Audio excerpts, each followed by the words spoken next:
2주 전 목요일 날 JTBC에서 가상화폐 토론을 가졌습니다. 굉장한 화제였습니다. 특히 유시민 작가 단연 주인공이었죠. 네.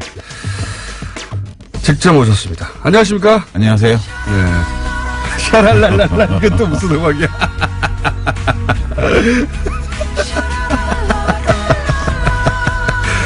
제가 이제 통화를 하다가 직접 만나고 좋네요. 빰빠레도 올려주고. 네. 오랜만에 뵈서 반갑고요. 근데 이제 토론은 이건 뭐 사적인 불만인데 토론회 하는 시간과 날짜가 하필이면 블랙하우스 개업식 직전에 일부러 그날 잡은 거죠. 그건 이제 썰전 제작진이 그 사장실에 가서 경쟁사에서도 할 수 없는 비윤리적 그 행위라고 엄청 그 비난을 했대요. 아, 스스로? 왜냐면 썰전 방송 직전이었는데 썰전에서도 이걸 다뤘거든. 아하. 썰전에서 다뤘는데 또 했구나, 앞에서. 그렇지. 예. 그래서 썰전 제작진이 이거는 경쟁사 사이에서도 할 수 없는 차마 비윤리적인 행위라고 하는. 그러니까 블랙하우스 개업식을 망가뜨리려고 하는. 그만큼 이 문제가 급한 문제여가지고. 그러면 이 문제는 결국은 손석희 사장님의 음모네요? 그렇지. 자, 원래 사실은 하고 싶은 이야기는 썰전에서 다 풀기 때문에 유시민 작가는 이 섭외에 응하지는 않았습니다. 예. 근데 오늘은 직접 스튜디오에 따로 출동을 해야 할 만큼 이 심각한 사태가 벌어졌다고 이제 판단하신 거죠.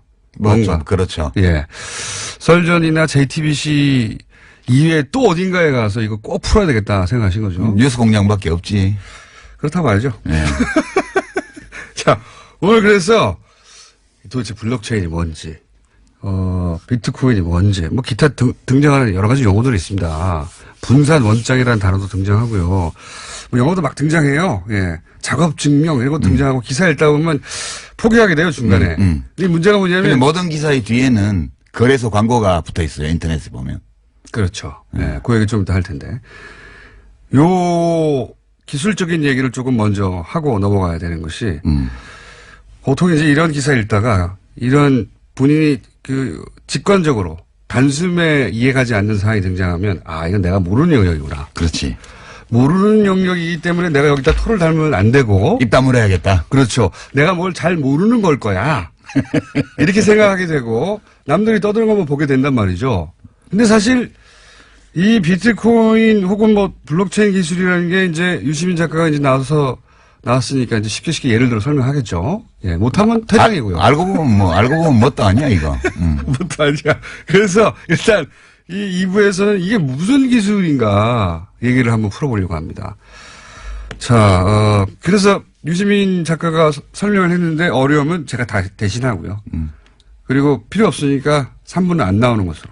예. 이게 인류 역사상 있었던 수많은 투기 사건, 사기 사건 중에 가장 난해하고 우아한 사건이에요.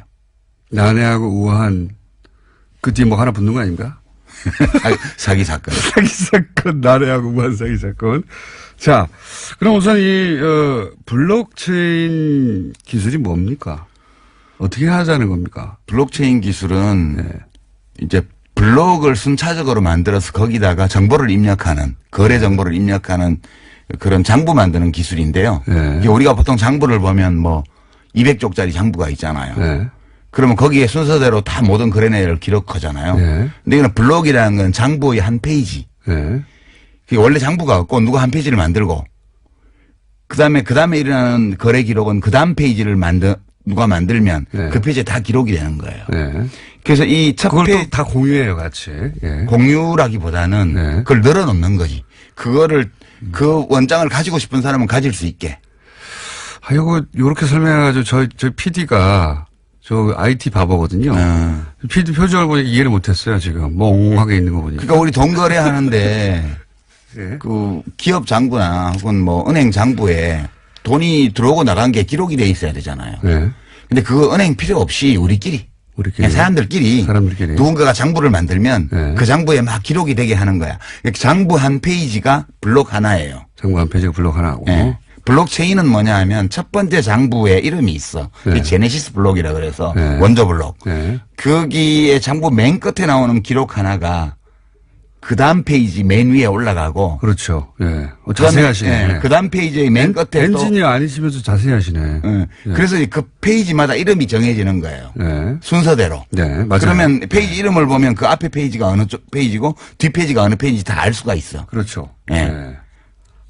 그리고 어느 한 군데를 조작해가지고는, 들키게 되죠. 그래서 비가역적이에요. 한번 장부가 작성되고 나면 변경을 못 해. 예. 그래서 이 페이지 하나하나가 차례대로 이어지기 때문에 체인이라고 그러는 거예요. 요거는 실제 기술 원리에 굉장히 가깝게 설명을 하신 거예요. 근데 저희 PD 표정이 알아들은 척 하려고 하는데 못 알아들은 표정이거든요. 그러니까 기사에는 다 이렇게 나와요. 탈중앙화 시스템에서 안전하게 사용할 수 있는 디지털 원장의 기반 기술. 이렇게 표현해놔가지고 알아들을 수가 없는데. 일부러 그러는 것도 있어요. 못 알아들으라고. 네, 일부러 그러는 이거 것도 어마어마한 거다? 이거 대단한 거야? 너 모르지 이거 뭔지 뭐 이러면서 내가 시킨 대로 해야 돼. 뭐 그런 거. 근데 제가 또 한번 그러면 설명해 볼게요. 왜냐하면 저도 그런 방식으로 주변에 제가 또 나름 공돌이 출신이에요. 설명해 보려고 했더니 잘 못 알아듣더라고요. 잘 못 알아들어가지고 이제 야동 있지 않습니까? 예. 야동을 예전에는 중앙에서 받았어요. 토렌트 같은 거예요. 그렇죠. 이게. 근데 최근에는 토렌트라는 게 등장했어요. 근데 이거는 뭐냐면 중앙에서 받는 게 아니라 사람들이 막 가지고 있는 거예요. 전 세계에. 그렇죠. 그 똑같은 야동을. 그걸 P2P라고 그러잖아요. 그렇죠. 근데 전 세계 예를 들어 10,000명이 가지고 있으면 그 파일을 10,000개로 쪼개가지고 여러 사람한테 받는 겁니다. 그러니까 중앙이 없고 자기들끼리 주고받는데. 그렇죠.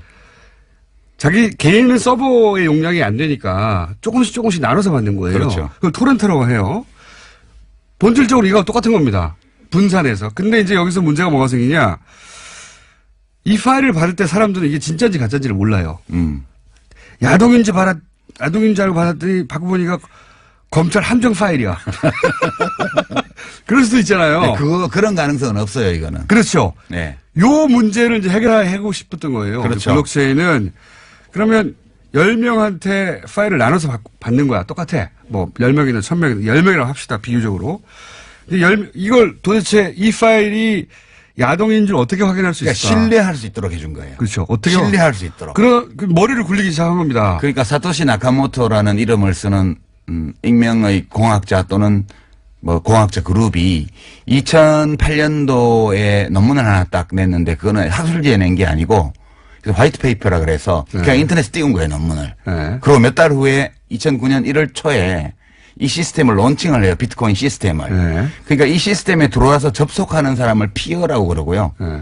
그러니까 피어들끼리, 그냥 컴퓨터들끼리 또 노드라고도 하는데 이 사람들끼리 너무 잘하는데? 네. 이 사람들끼리 그냥 거래를 해요. 비트코인 하나 줘 뭐 줄게 이렇게 해서 거래를 하면 거래 기록이 생길 거 아니에요. 네. 근데 이 거래 기록을 장부에 기록을 해야 되는데 그렇죠. 최초의 이 사토시가 내려받은 최초의 제네시스 블록 네. 거기는 기록이 하나밖에 없어요. 받았다. 네. 비트코인 받았다. 네. 이거 채굴 해가지고 네. 이 블록을 첫 번째 채굴이니까. 예, 블록을 만드는 걸 채굴이라 그래요.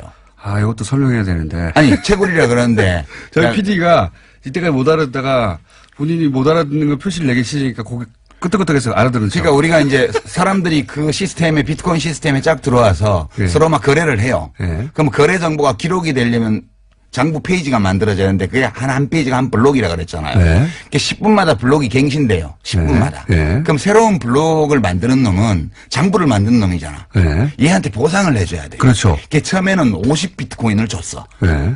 블록 하나, 장부 한 페이지를 만들면. 예. 그리고 이 장부에 앞으로 기록될 거래 내역이 생길 거 아니에요. 예. 그러면 그 거래 내역의 숫자에 따라서 또 수수료를 줬어요. 예. 그 수수료가 비트코인입니다, 사실. 그렇죠. 예. 수수료와 이해가 보상금을 다 모르네. 비트코인으로 준 거지. 예. 처음에는 보상금을 블록 하나에 50 비트코인 줬다가 예. 21만 개 만들어질 때마다 반씩 줄여갖고 지금은 12개 반인가 줘요. 예. 지금 그동안 세월이 가서. 자, 요게 이제 기술 원리에 아주 부합한 설명입니다. 아주 부합한 설명인데 제가 야동으로 다시 한번 시도해 볼게요.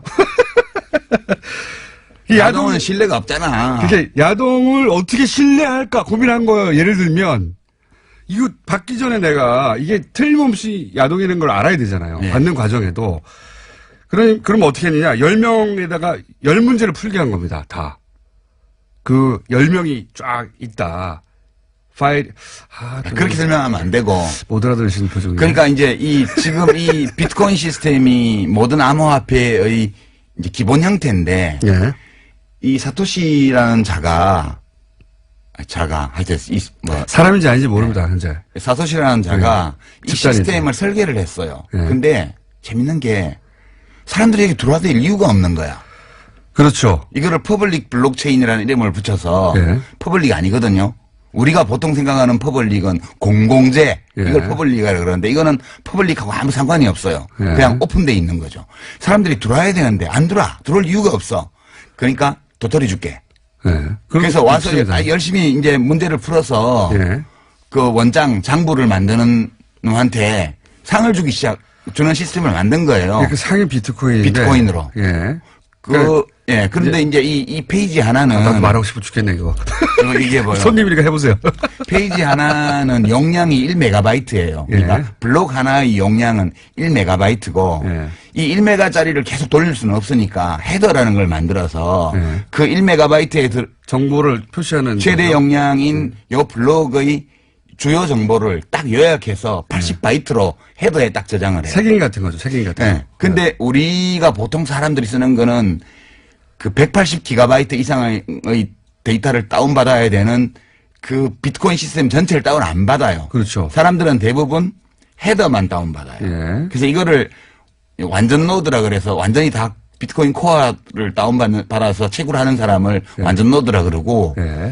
이 거래를 위해서 지갑만 만들어서 맞습니다. 그 지급 검증 모드라 그래요. 그거를 헤더만 다운받는 거를. 예. 그러니까 이게 장부를 연속적으로 만들어 나가서 그걸 되돌릴 수 없게 만들어서 이 시스템에 들어온 사람은 서로를 신뢰할 수 있게 하는 거예요.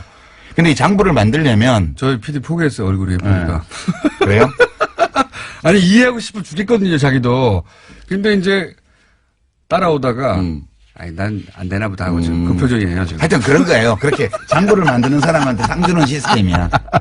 제가 그러면, 왜냐면 이게 원리에 정확하게 부합되는 설명이 맞아요. 제가 알고 있는 바. 근데 제가 그 설명으로 설득시키나 이해시킨 사람이 별로 없어가지고. 아니 그냥 이렇다는 거 알면 돼요. 그냥 별거 아니라는 거. 제가 이제 아주 쉬운, 원리에는 약간 벗어나지만 본질은 비슷한 겁니다. 예를 들어서 비밀번호가 하나 있어요, 비밀번호가. 이 비밀번호가 있는데 그걸 사진을 찍었어요. 사진을 찍어요. 그런데 그걸 퍼즐로 막 나눠요. 예. 그걸 만약에 10명이 보유해요. 비밀번호를 알려면 그 퍼즐 10개를 다 훔쳐야 되잖아요. 10사람으로부터. 그렇죠. 좀 어렵죠. 근데 이게 10만 조각, 100만 조각이 됐다고 생각해보면 100만 명한테 가가지고 어떻게 다 훔칩니까, 그거를. 불가능하죠. 예. 이렇게 분산을 시켜버린 겁니다. 이렇게만 이해하세요. 예. 그래도 돼요. 그건 좀 부적절한 설명. 부적절한 설명이죠. 부적절한 설명인데, 이렇게만, 우리 PD는 좋아하잖아요, 봐요. 우리 PD 수에 맞추면 그런 겁니다. 아니 사실은 이게 신뢰성이 있는 거는 그 비유도 좋지만 이제 뭐 문제를 풀어야지 돼요. 여기서 그렇죠. 뭘 하려면. 예. 그러니까 10분마다 원장이 만들어지는데 여기서 뭘 해야 되는데 얘네들이 암호화를 많이 해놔가지고 이런 거예요. 까만색 칠을 해놓고 이건 무슨 색깔을 몇 프로씩 섞은지 찾아내. 예. 처음에는 채굴이 쉬웠어. 왜냐면 이거 까만색이니까 빨강, 노랑, 파랑이야. 그러면 그래 너 잘했어 이러고 장부 한 페이지 만들어주고 50비트코인을 줬어요. 예. 근데 지금은 이게 2조 배 어려워졌어. 처음보다. 그렇죠. 지금은 이 50가지 물감을 섞어서 한 색깔을 내놓고 이거를 몇 가지의 물감을 몇 %씩 섞어서 만들었는지 알아내면 상을 주는 거예요. 이 블록을 주는 거예요. 비유하자면 그런 네, 겁니다. 근데 이거를 이론적으로 규명할 수가 없고 다 해봐야 돼. 그래서 채굴업자들이 그래픽카드를 써가지고 어마어마하게 돌리는 거예요. 자, 요게 이제 정확하게 기술에 부합한 설명이고요. 제 방식을 퍼즐을 이제 해볼게요. 퍼즐을 맞춰야 되잖아요. 그래, 비밀번호를 알고 싶어요. 돈을 훔치고 싶어서. 그렇지. 퍼즐을 맞춰야 되는데 조각이 너무 많아요. 조각이 너무 많으니까 컴퓨터가 많이 필요해요. 그렇죠. 예. 그런데 이걸 개인이 할 수 없으니까 이제 이걸 해주고 수수료를 받는 거예요.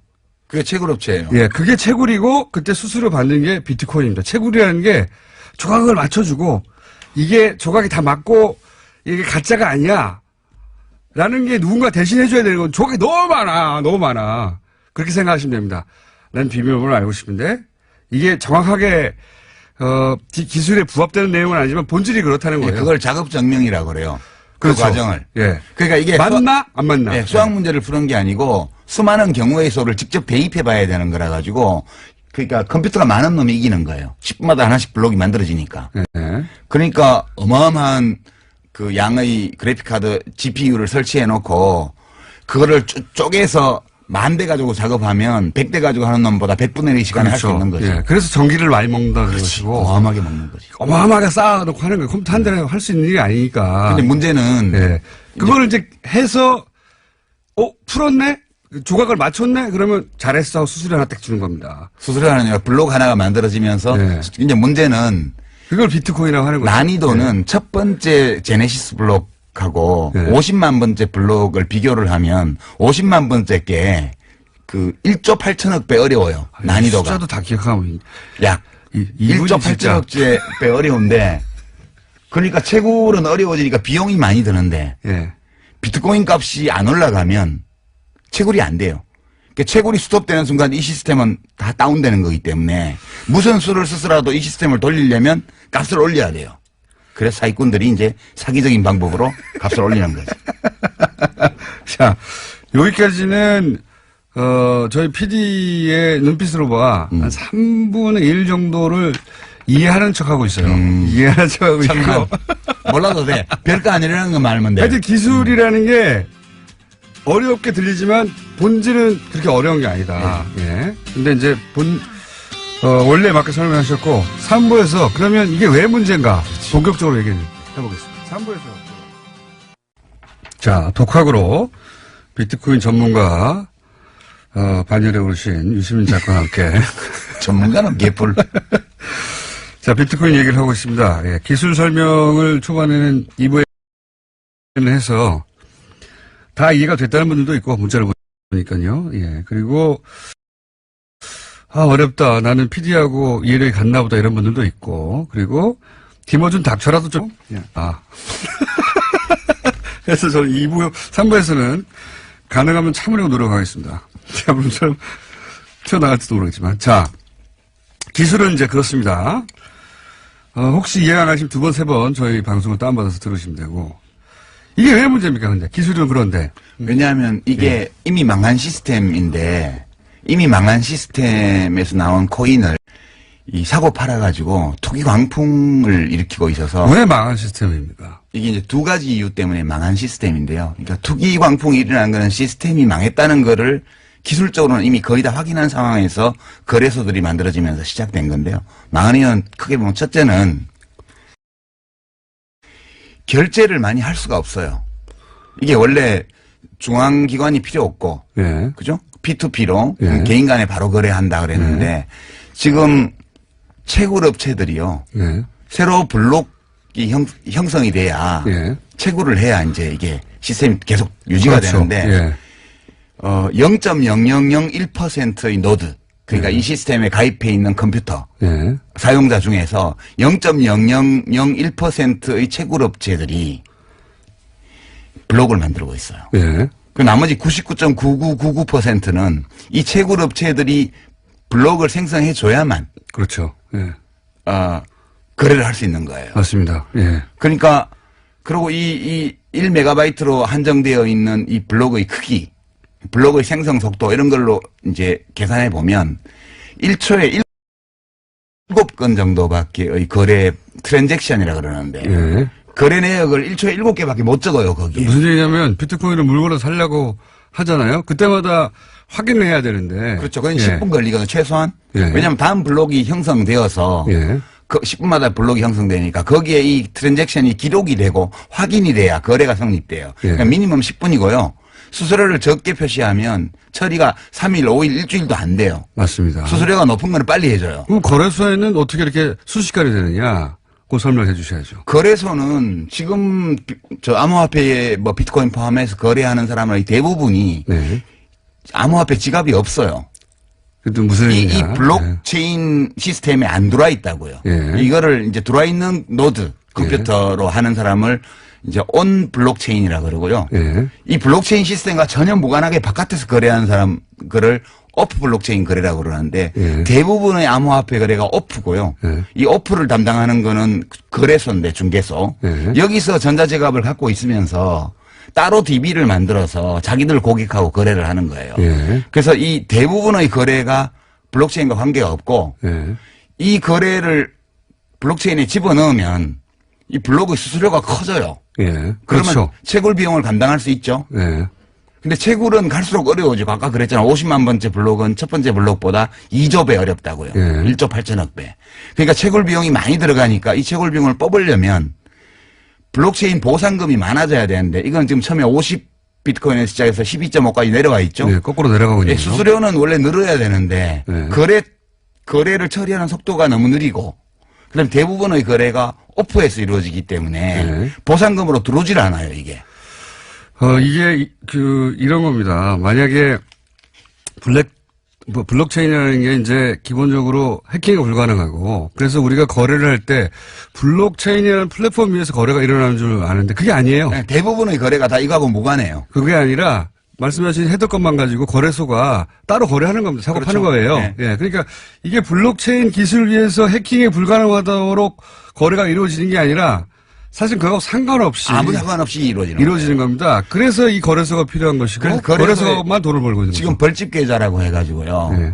지금 그 실명 확인 안 해주잖아요, 은행에서. 이 벌집 계좌가 거래소에 임원 명의로 법인 계좌를 만들어 놓고 그 계좌하고 거래하는 거예요. 예.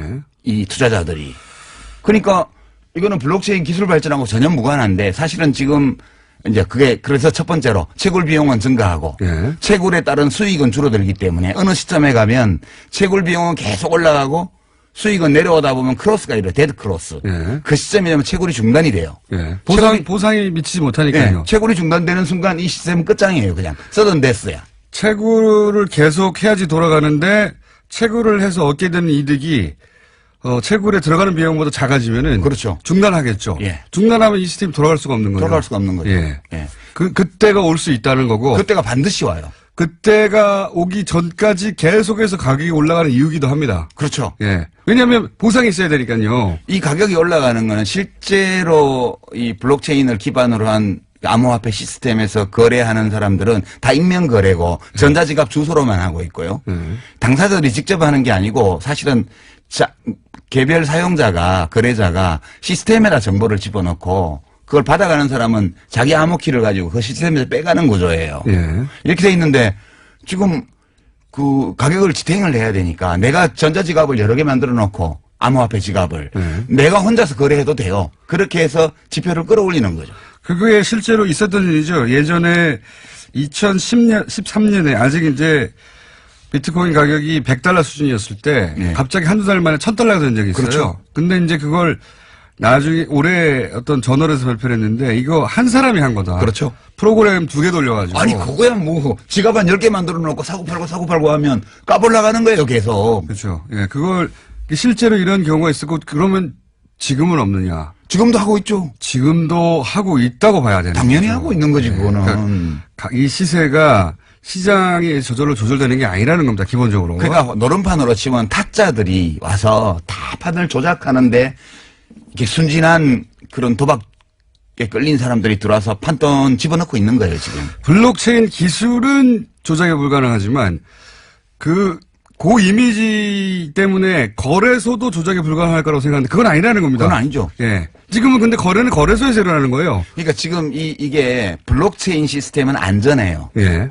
그 기술적으로. 기술적으로 그다음에 안전하고. 블록체인 위에 얹어놓은 암호화폐 시스템, 특히 이제 좀 시스템이 다른 암호화폐도 있지만 여러 가지가 있습니다. 비트코인을 예를 들면 네. 원조니까 비트코인 시스템도 비교적 안전해요. 이게 해킹이 불가능한 건 아닌데 해킹을 해서 얻을 수 있는 이익이 별로 없어요. 그 해킹을 하는데 들어가는 노력에 비해서. 네. 그래서 시스템상 좀 안전한데 이건 내부 환경이고요. 이 시스템에 내부 환경의 맨 바깥쪽에 그 암호화폐 지갑이 있어요. 예. 지갑도 시스템 내부긴 한데 지갑은 응용 프로그램이거든. 앱이거든. 그렇죠. 예. 그래서 이거는 해킹에 완전히 안전하다고 볼 수 없고요. 일본 거래소가 털린다든가. 그런데 그건 뭐가 틀린 건지 몰라요 아직까지. 네. 이 전자지갑이 암호화폐 지갑이 털린 건지 틀렸으면 왜 틀렸는지, 해킹을 혹은 뭐 당했는지, 거래 정보가 털렸는지. 아니면 비밀번호가 노출된 건지 모르고요.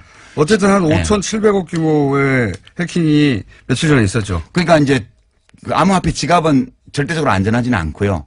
그다음에 거래소로 나가잖아요. 그거는 이 암호화폐 시스템 내지 블록체인 시스템의 외부 환경이에요. 지금 계속 얘기했지만 블록체인 기술 기반에서 거래가 이루어지는 게 아니다. 그렇죠. 그건 안전한데 네. 그건 안전한 게 맞아요. 그 좋은 기술이 맞고. 근데 지금 거래소에서 이루어지는 건 그렇게 이루어지는 게 아니다. 그렇죠. 예. 그리고 거기를 해킹하면 속수무책이다는 그러니까 거죠. 해커들이 다 거기를 노리죠, 지금. 네. 이 비트코인 시스템의 외부 환경을 노리는 거예요. 네. 거래소요. 블록체인은 안전하다고 그러는데 왜 해킹을 하지? 이렇게 생각하실 텐데 지금 설명으로 이제 이해가 되셨을 거라고. 그리고 이게 이제 제가 왜 제일 난해하고 우아한 사기 사건이라고 그러냐 하면 인류 역사상 네. 수많은 투기 사기 사건이 있었는데 포커를 예를 들어 볼게요. 지금 네. 시중에서 이제 나와 있는 책들이 많은데 비트코인이나 암호화폐에 대해서 세 종류의 책이 있어요. 첫 번째는 포커. 네. 인간의 두뇌를 바꾼다. 네. 미래형 게임이다.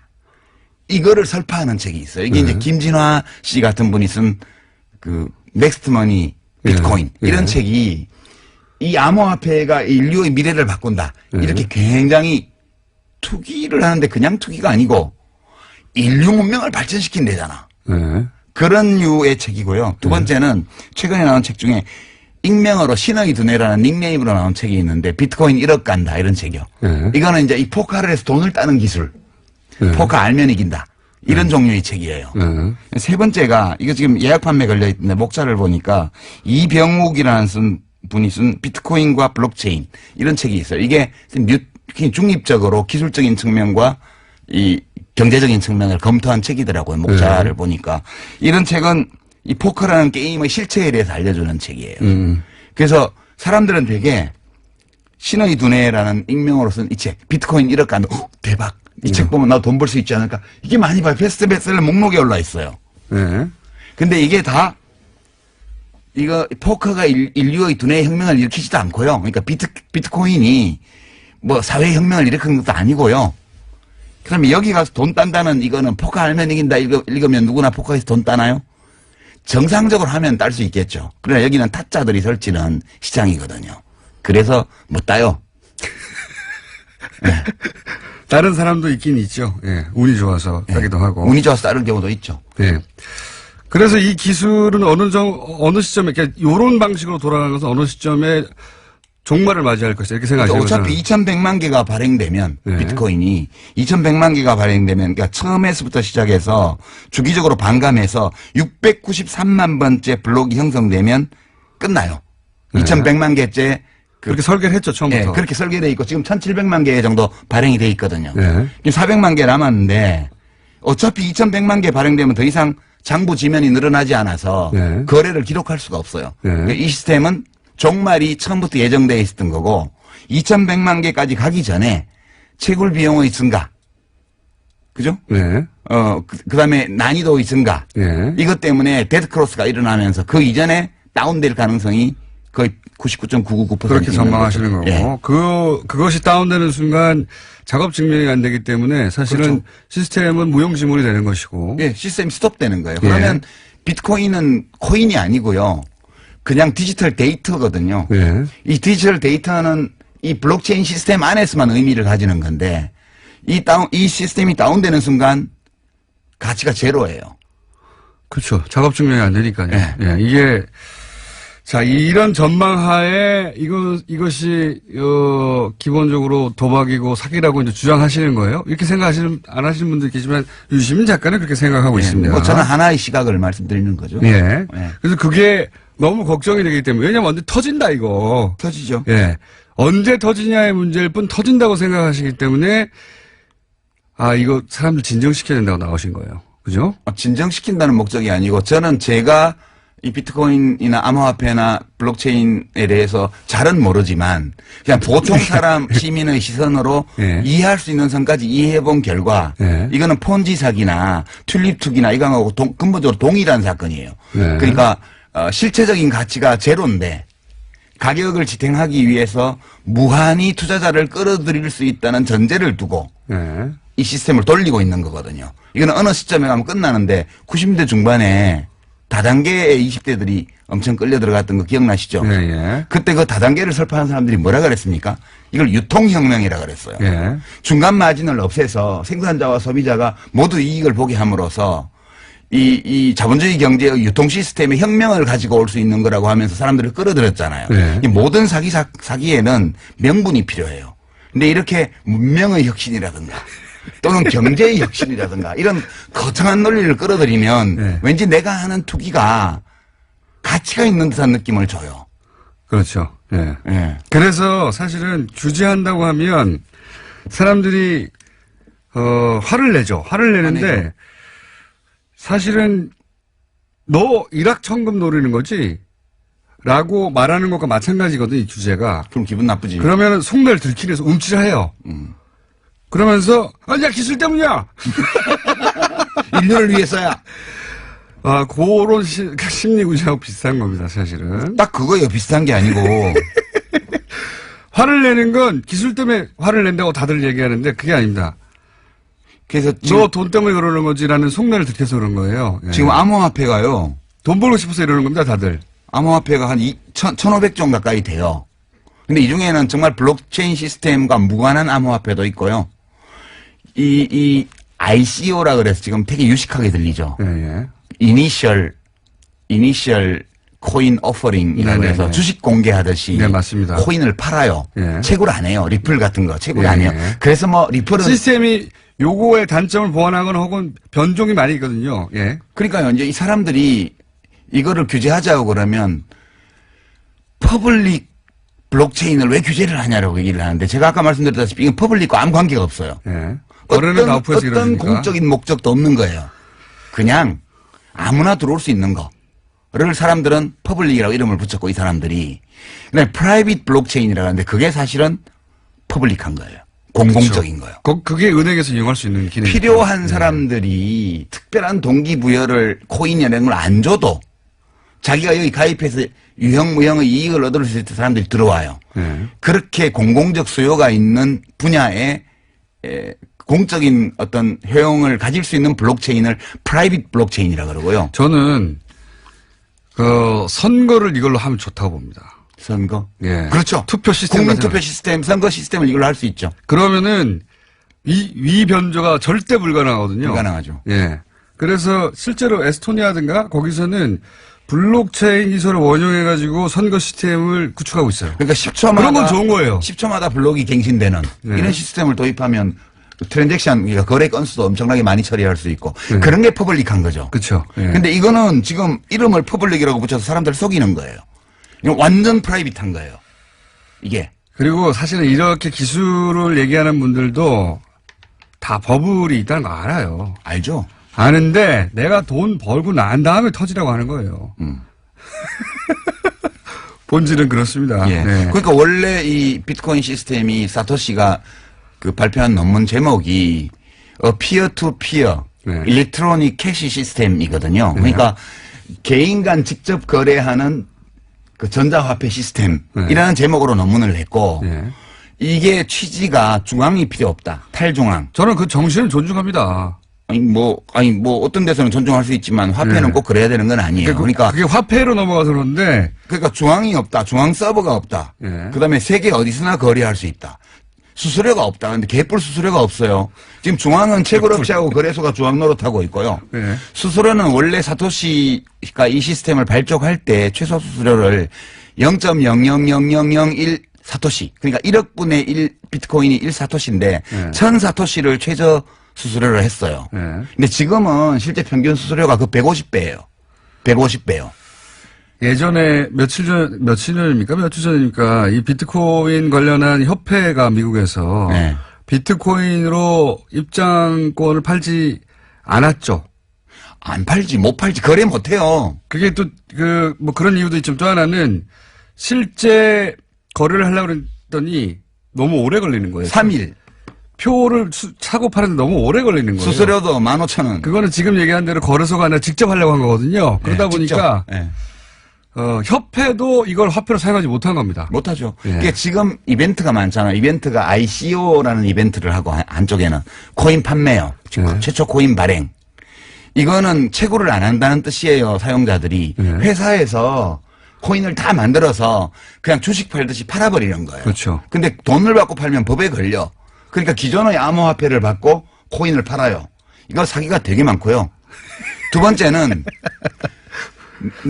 사기 지금. 내가 이 암호화폐로는 거래 못한다고 얘기해요. 네. 거래할 수 있다는 걸 보여주려고 이벤트를 막 만들어요. 네. 뭐 부동산을 사고 팔았다. 그럼 누가 사고 팔았나 보면 비트코인 관계자예요. 암호화폐 관계자예요. 저희 PD 표정이 지금 약 10% 정도 이해하면서 나머지는 나는 이게 한계인가 보다 이런 표정이에요. 아, 위메프하고 무슨 빗썸하고인가 해서 뭐 계약해가지고 지금 위메프에서 그 암호화폐 몇 종 가지고 판매한다는 이벤트가 어제 뉴스에 나왔잖아요. 네네. 그거 비트코인 거래 아니에요. 블록체인 거래 아니라고요. 그냥 거래소를 중간에 끼고 네. 소비자들은 마치 암호화폐로 지불하는 것처럼 하고 네. 그걸 위메프에서 모아서 네. 거래소하고 다시 환전하는 거예요. 맞습니다. 그 전부 다 100% 오프 블록체인 거래이기 때문에 암호화폐가 거래 수단으로 사용되는 걸 증명하려고 만들어낸 사기 이벤트입니다. 그게 전부 다. 사기 이벤트. 아니면 아니라고 말 좀 해봐요. 초강성 발언 계속 나오고 있고요. 자, 실제 이제 이런 우려 때문에 규제 자체는 세계적인 추세죠. 지금. 그렇죠. 예. 어저께 다보스 포럼에서 뭐 유럽연합 정상들도 규제해야 된다고. 예, G20도 이제 하겠다고 하고. 근데 이게 한 국가만 해가지고는 우리도 겪었지만, 그리고 다른 나라도 다들 겪고 있지만, 한 국가만 해가지고는, 여기 규제가 좀 생기면 다른 데 가거든요. 가도 돼요? 예. 제 말은, G20이 이제 그걸 자꾸 겪다 보니까 자기들끼리 단일한 규제안을 만들자 이런 얘기를 하고 있다고 하더라고요. 아니 뭐 단일한 규제를 해도 좋은데 일국적 규제를 해도 돼요? 이거는.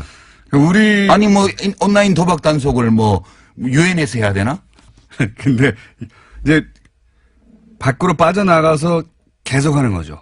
아 그거는 P2P 거래밖에 안 되죠. 예. 그렇다 하더라도 돈을 계속 거기에 제 말은 뭐냐면 사고는 나는 겁니다. 사고. 무슨 사고가 나냐면 이게 이제 바다 이야기가 자꾸 나와요. 바다 이야기가. 그런데 이제 자유한국당에서 이 규제가 기본적으로 잘못됐다는 접근이거든요. 근데 돈 넣나 봐. 암호화폐.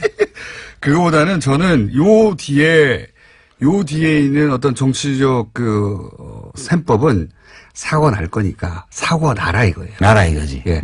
바다 이야기 대라. 그렇지. 대폭발해라. 그렇지. 대폭발해가지고 사람들 막 망해라. 그러니까 사람들 난리 나라 이거예요. 그거거든요. 규제 못하게 하고 막 계속 그 신기술 왜 규제하냐고 하고 이게 사실은 정치권에서 나온 주장은 폭발해라 난리 나라 이거예요. 바다 이야기 곱하기 100해라. 그렇게밖에 해석할 수가 없어. 그렇죠. 안 그러면 돈 넣었다고 볼 수밖에 없지. 그리고 만약에 관계자들은 돈 때문에 그게 지금 네. 초기 좋아서 이걸로 돈 벌 수 있다고 생각한 사람들이 비트코인 거래소를 만들었거든. 네. 근데 이게 막장에 왔다는 걸 알아요. 그 사람들이 전문가니까. 그래서 어디로 빠져나가냐 하면 명분을 챙겨야 되잖아. 돈은 이미 벌었고. 네. 그래서 이렇게 말하면 명예훼손일 수도 있는데 내가 한번 논쟁해보자고. 하시고 명예훼손 다 하고 우리 방송 뜨고. 그래서 거래소들이 뭘 하냐 하면 블록체인 협회라는 걸 만들었어요. 그래서 네. 진대재 전 정통부 장관님을 대표로 모셔서 어저께 그렇죠. 보니까. 예. 상징적인 분인데 여러 의미에서. 예. 근데 명분은 블록체인 기술을 개발하기 위해서 뭘 한다는데 예. 사실은 블록체인 기술을 연구한다는 건 명분에 불과하고 거래소들이 이미지 개선을 위해서 지금 블록체인 협회를 만든 거라고 저는 봐요. 그렇게 개인적 의견입니다. 그렇지. 개인적 의견은 필요할 수 있는 거 아닙니까? 교통방송은 공식적인 입장과는 무관하죠. 예. 제 생각과도 무관하고 유시민 작가의 개인적인 의견으로 고소하려면 저쪽에 뭐 하려면 하라 이거지. 혼자 하시고요. 자, 살짝 동의하는 바이고요. 근데 이런 얘기도 할게요. 이제 이게 그러면 유시민 작가의 혼자만의 생각이냐 이렇게 생각하는 사람이 많이 있습니다. 유럽 중앙은행장 같은 경우도 가상화폐가 돈이 아니다. 뭐 여러 나라의 중앙은행장들이 이건 도박이다, 투기다 이런 얘기 많이 했어요. 아 사실. 그거는 기득권자라서 그렇대잖아. 그러니까 꼰대들이라서 그렇대잖아요. 미래의 기술에 관심이 없고 현재의 기득권을 지키는 데만 급급한 자들이기 때문에 이 블록체인 기술에 대한 이해도가 낮고 암호화폐를 탄압하는 거다. 이게 그분들의 주장이에요. 그렇죠. 그죠? 맞습니다. 그래서 토론회 때 무슨 얘기 하셨잖아요. 비유가 뭐더라 그거? 뭐 있는데 건축 기술 어쩌고저쩌고 한 거예요. 저 블록체인 기술은 건축술이고 예. 비트코인은 집이고 그 마을회관 지어놨더니 가보니까 도박장이 돼 있더라. 예. 그래서 도박 단속 하니까 왜 건축을 탄압하냐. 예. 그렇게 얘기하는 거하고 똑같다고요. 그런 거죠. 예, 결국은. 예. 그런 얘기입니다. 그리고 이제 그 외에도 이 해킹 얘기를 또 하는 이유는 아까도 얘기했던 일본 최대 거래소가 코인체크라고 있어요. 이게 이제 유명해진 이유가 20대 천재 해커가 만들었다고 했거든요. 처음 출발을. 천재 해커가 만들었기 때문에 해킹이 안 된다. 그런 게 어딨어요. 이렇게 출발을 한 거예요. 그래서 사람들이 굉장히 많이 신뢰하고 최대 거래소가 됐는데 이제 5,700억 규모 해킹이 됐어요. 문제는 이 거래소에 이 피해자를 보상할 돈이 없어요. 없어요. 5,700억이 어디 있습니까? 없어요. 그래가지고 지금 그 부분 거래가 중단된 채 어떻게 보상할지 보상 계획을 발표를 못하고 있어요. 그렇기도 하고 2014년에도 똑같은 곡스라고 세계 최대. 망했죠, 거기는. 예, 거기는 망했죠. 그래가지고. 아예. 풀려가지고. 줄 돈이 없으니까. 네. 예. 그런 위험도 노출돼 있습니다. 계속해서. 뿐만 아니라요. 예. 지금 비트코인 1,700만 개 발행된 것 중에 비트코인 예를 들면 네. 상당수가 이미 없어졌다는 거예요. 그러니까 이게 개인 키를 분실하면요. 찾을 길이 없어요. 우리가 은행에서는 네. 거래하다가 비밀번호 뭐지? 잊어버렸다. 이러면 인적사항 들고 주민등록증 가서 확인하면 변경할 수 있잖아요. 네. 그래서 내 돈 찾을 수 있어요. 근데 이 암호화폐 지갑은 내 공개 키하고 개인 키하고 두 개를 쓰는데 개인 키를 분실하잖아요. 네. 그러면 끝이에요. 그걸로. 절대 못 찾아요. 비가역적이에요. 완전히 안전해요. 완전히 안전해요. 아무도 못 찾아요. 아무도 못 찾아요. 절대 찾을 수 없어. 네, 그 다음에 자기 개인 키를 누출하잖아요. 네. 누출하면 그거를 가져간 사람이 내 지갑에 암호화폐를 다 털어가도 그 사람이 누군지 절대 못 찾아. 확실하게 비가역적이고 안전해요. 자, 그러면 현재 정부의 규제 수준에 대해서는 어떻게 생각하십니까?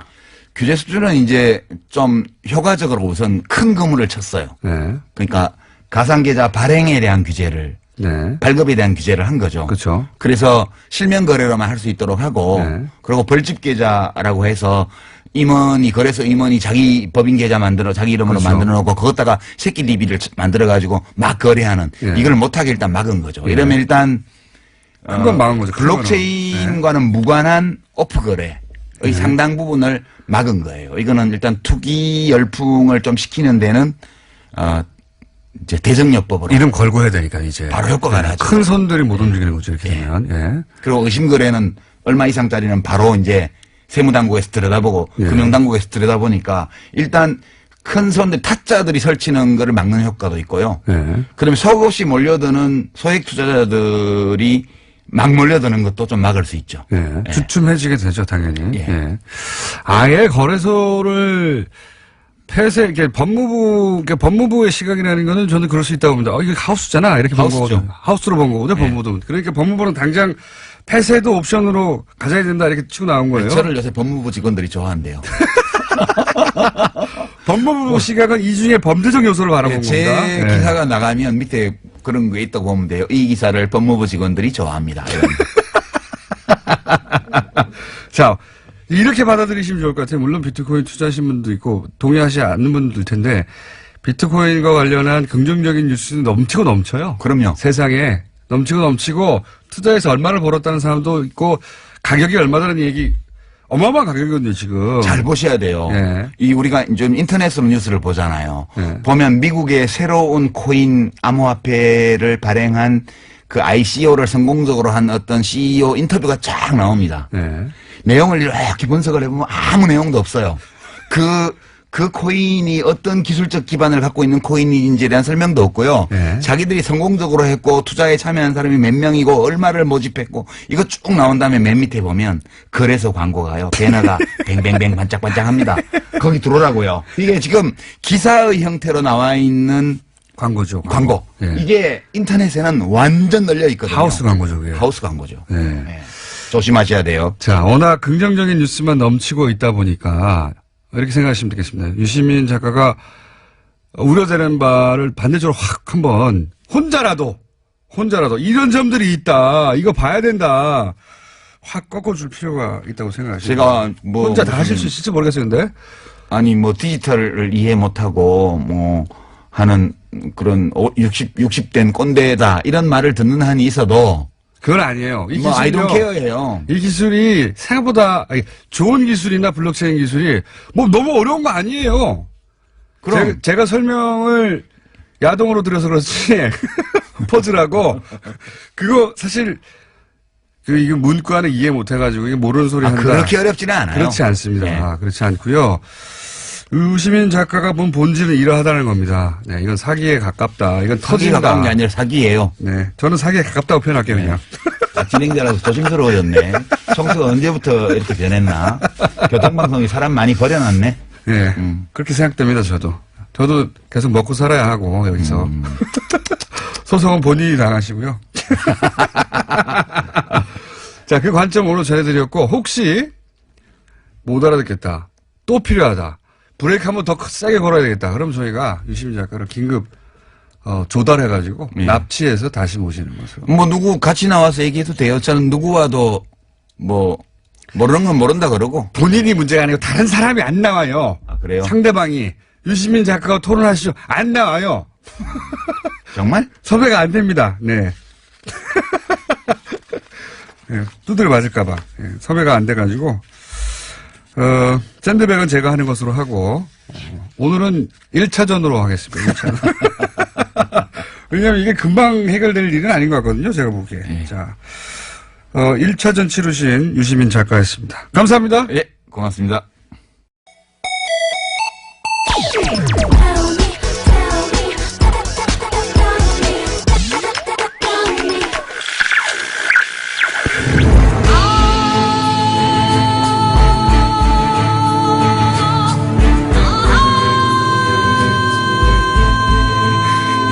노래 나올 정도입니다. 원더걸스.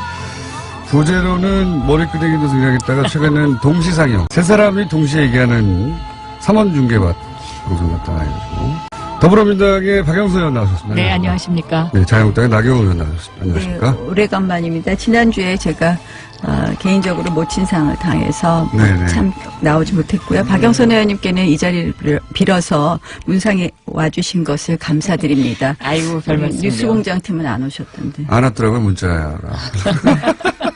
오지 말라는 뜻인 줄 알고 안 갔습니다, 아니, 저희는. 뭐 아시면서도 안 오시는 분이 있으십니다. 홍준표 대표? 네, 홍준표도 안 오셨더라고요. 아, 그분은 정말 네. 못 말려요. 홍준표 대표하고 사이가 안 좋으시잖아요, 그죠?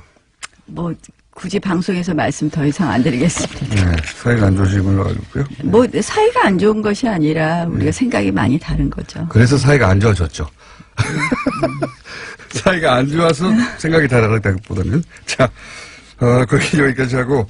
그래서 저희가 일주일 건너뛰었기 때문에 밀려있는 여러 가지 숙제들이 많이 있습니다. 시간 순으로 할까요? 밀렸던 것부터? 아니면 최근 것부터 할까요? 역순으로. 그거야 사회자 맘이죠. 알겠습니다. 네. 그러면은 시간 순으로 하겠습니다. 시간 순으로 제일 거슬러 올라가면은 나경원 의원님이 핫했을 때가 있습니다. 핫. 예, 아이스하키 네. 단일, 남북 단일팀 구성 문제로. 네. 그래서, 네. 이 자격을 박탈해야 된다. 올림픽위원 자격. 뭐 청원도 올라가고 그래서 청와대에 20만 명이 넘었습니다. 아니 자, 그거는 이제 일단 본인 입장 말씀해 주시고요. 저는 정말 많은 분들이 오해하고 있으시다고 생각을 하는데요. 예. 첫 번째는 우원식 원내대표부터 시작해서 많은 이제 우리 여권 인사들께서 제가 북한 팀이 오는 것조차를 반대했던 사람으로 호도시키더라고요. 근데 저는 대한민국 정치인 중에서요. 저만큼 북한 선수단이 이 평창 올림픽에 올 수 있게 하는 노력을 한 사람이 없다고 자부하고요.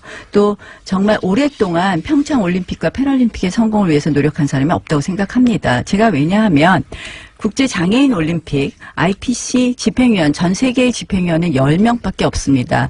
그걸 저도 선거를 나가서 당선된 다음에 정말 그 IPC 집행위원으로서 또 제가 IOC에 장애인 스포츠위원회 위원입니다. 그래서 그러한 여러 가지 자격으로 평창 올림픽과 패럴림픽 성공을 위해서 정말 애썼고요.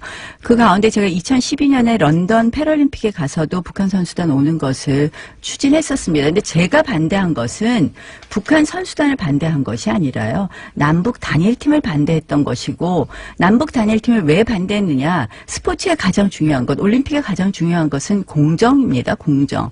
이것을 공정에 반해서 급박하게 우리 선수들의 기회를 박탈한 이 아이스하키 단일팀은 반대할 수밖에 없었고, 그것을 그러면 제가 어떻게 해서 이 아이스하키 단일팀은 무산시키고 다른 방법으로 북한 선수들이 온다든지 이런 식으로 하는 것이 맞겠느냐. 제가 할 수 있는 일은 저는 국제 스포츠계에 여러 가지 제가 인맥이 있기 때문에 그 의사를 전달하는 거. 우리 국민들도 70% 가까이, 또 어떤 여론조사는 80%더라고요. 반대하시는 것을 표시하는 수밖에 없었기 때문에 시간을 많이 제가 주시네요. 예, 왜냐하면은 이제 메일을 보냈는데요. 충분히 이제 공격을 많이 예, 온라인에서 저는 받았고. 사실 네. 많은 부분이 오해가 있고, 그 오해를 우리 여권의 그 정치 지도자들이 상당히 그런 오해를 만들어냈다 이렇게 생각을 눈이 합니다. 둥그레져가지고 지금. 제가 근데 좀 저는- 아니 이 부분은 정말 억울한 거예요. 알겠습니다. 저만큼 올림픽과 패럴림픽의 성공을 위해서 정말 저 자부합니다. 정치인 중에서 근데 저만큼 이제 열심히 일해서 제가 알겠습니다. 저 입장에서는 좀 목이 이랬어요. 맵니다.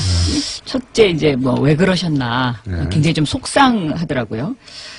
왜냐하면 평창올림픽 이 위원이라는 것이 이제 평창올림픽의 성공을 위해서 이제 만들어진 조직이잖아요. 근데 내부적으로는 이런저런 이견을 얘기할 수 있을 것 같아요. 그런데 그 회의를 통해서 조직위원장도 있고 그러기 때문에 그런 어떤 절차를 거쳐서 했어야 되는 것이 좀 더 모양새가 좋지 않았겠느냐. 이제 이런 생각 하나 하고. 왜 국제적으로 끌고 나갔느냐? 네, 그러니까 개인적으로 서한을 보냈다는 것이 이제 조금 제가 보기에는 어떤 그 절차상에 약간의 문제가 있지 않았나 하는 생각이 들고, 이 IOC가 이미 이제 남북 단일팀을 승인을 한 상태잖아요. 승인하기 전에 보냈습니다. 승인을- 승인하기 전에 보냈고요. 그다음에 뭐, 내부적으로는 그거는 제가 잘 아닙니다. 모르겠어요. 그러니까 근데- 이렇게 내용을 잘 모르시고 저를 공격하는 거예요. 근데 어쨌든 분명히 그러면 승인하기 전에 보내셨는데 회의가 있기 보내셨는데 제가 그 며칠 IOC가 전에 IPC 쪽이나 그게 그쪽을 뒤늦게 통해서 알려진 거군요. 그러니까. 예, 승인은 아니요. 그때 바로 저희가 보냈을 때 보냈다고 말씀을 드렸고요.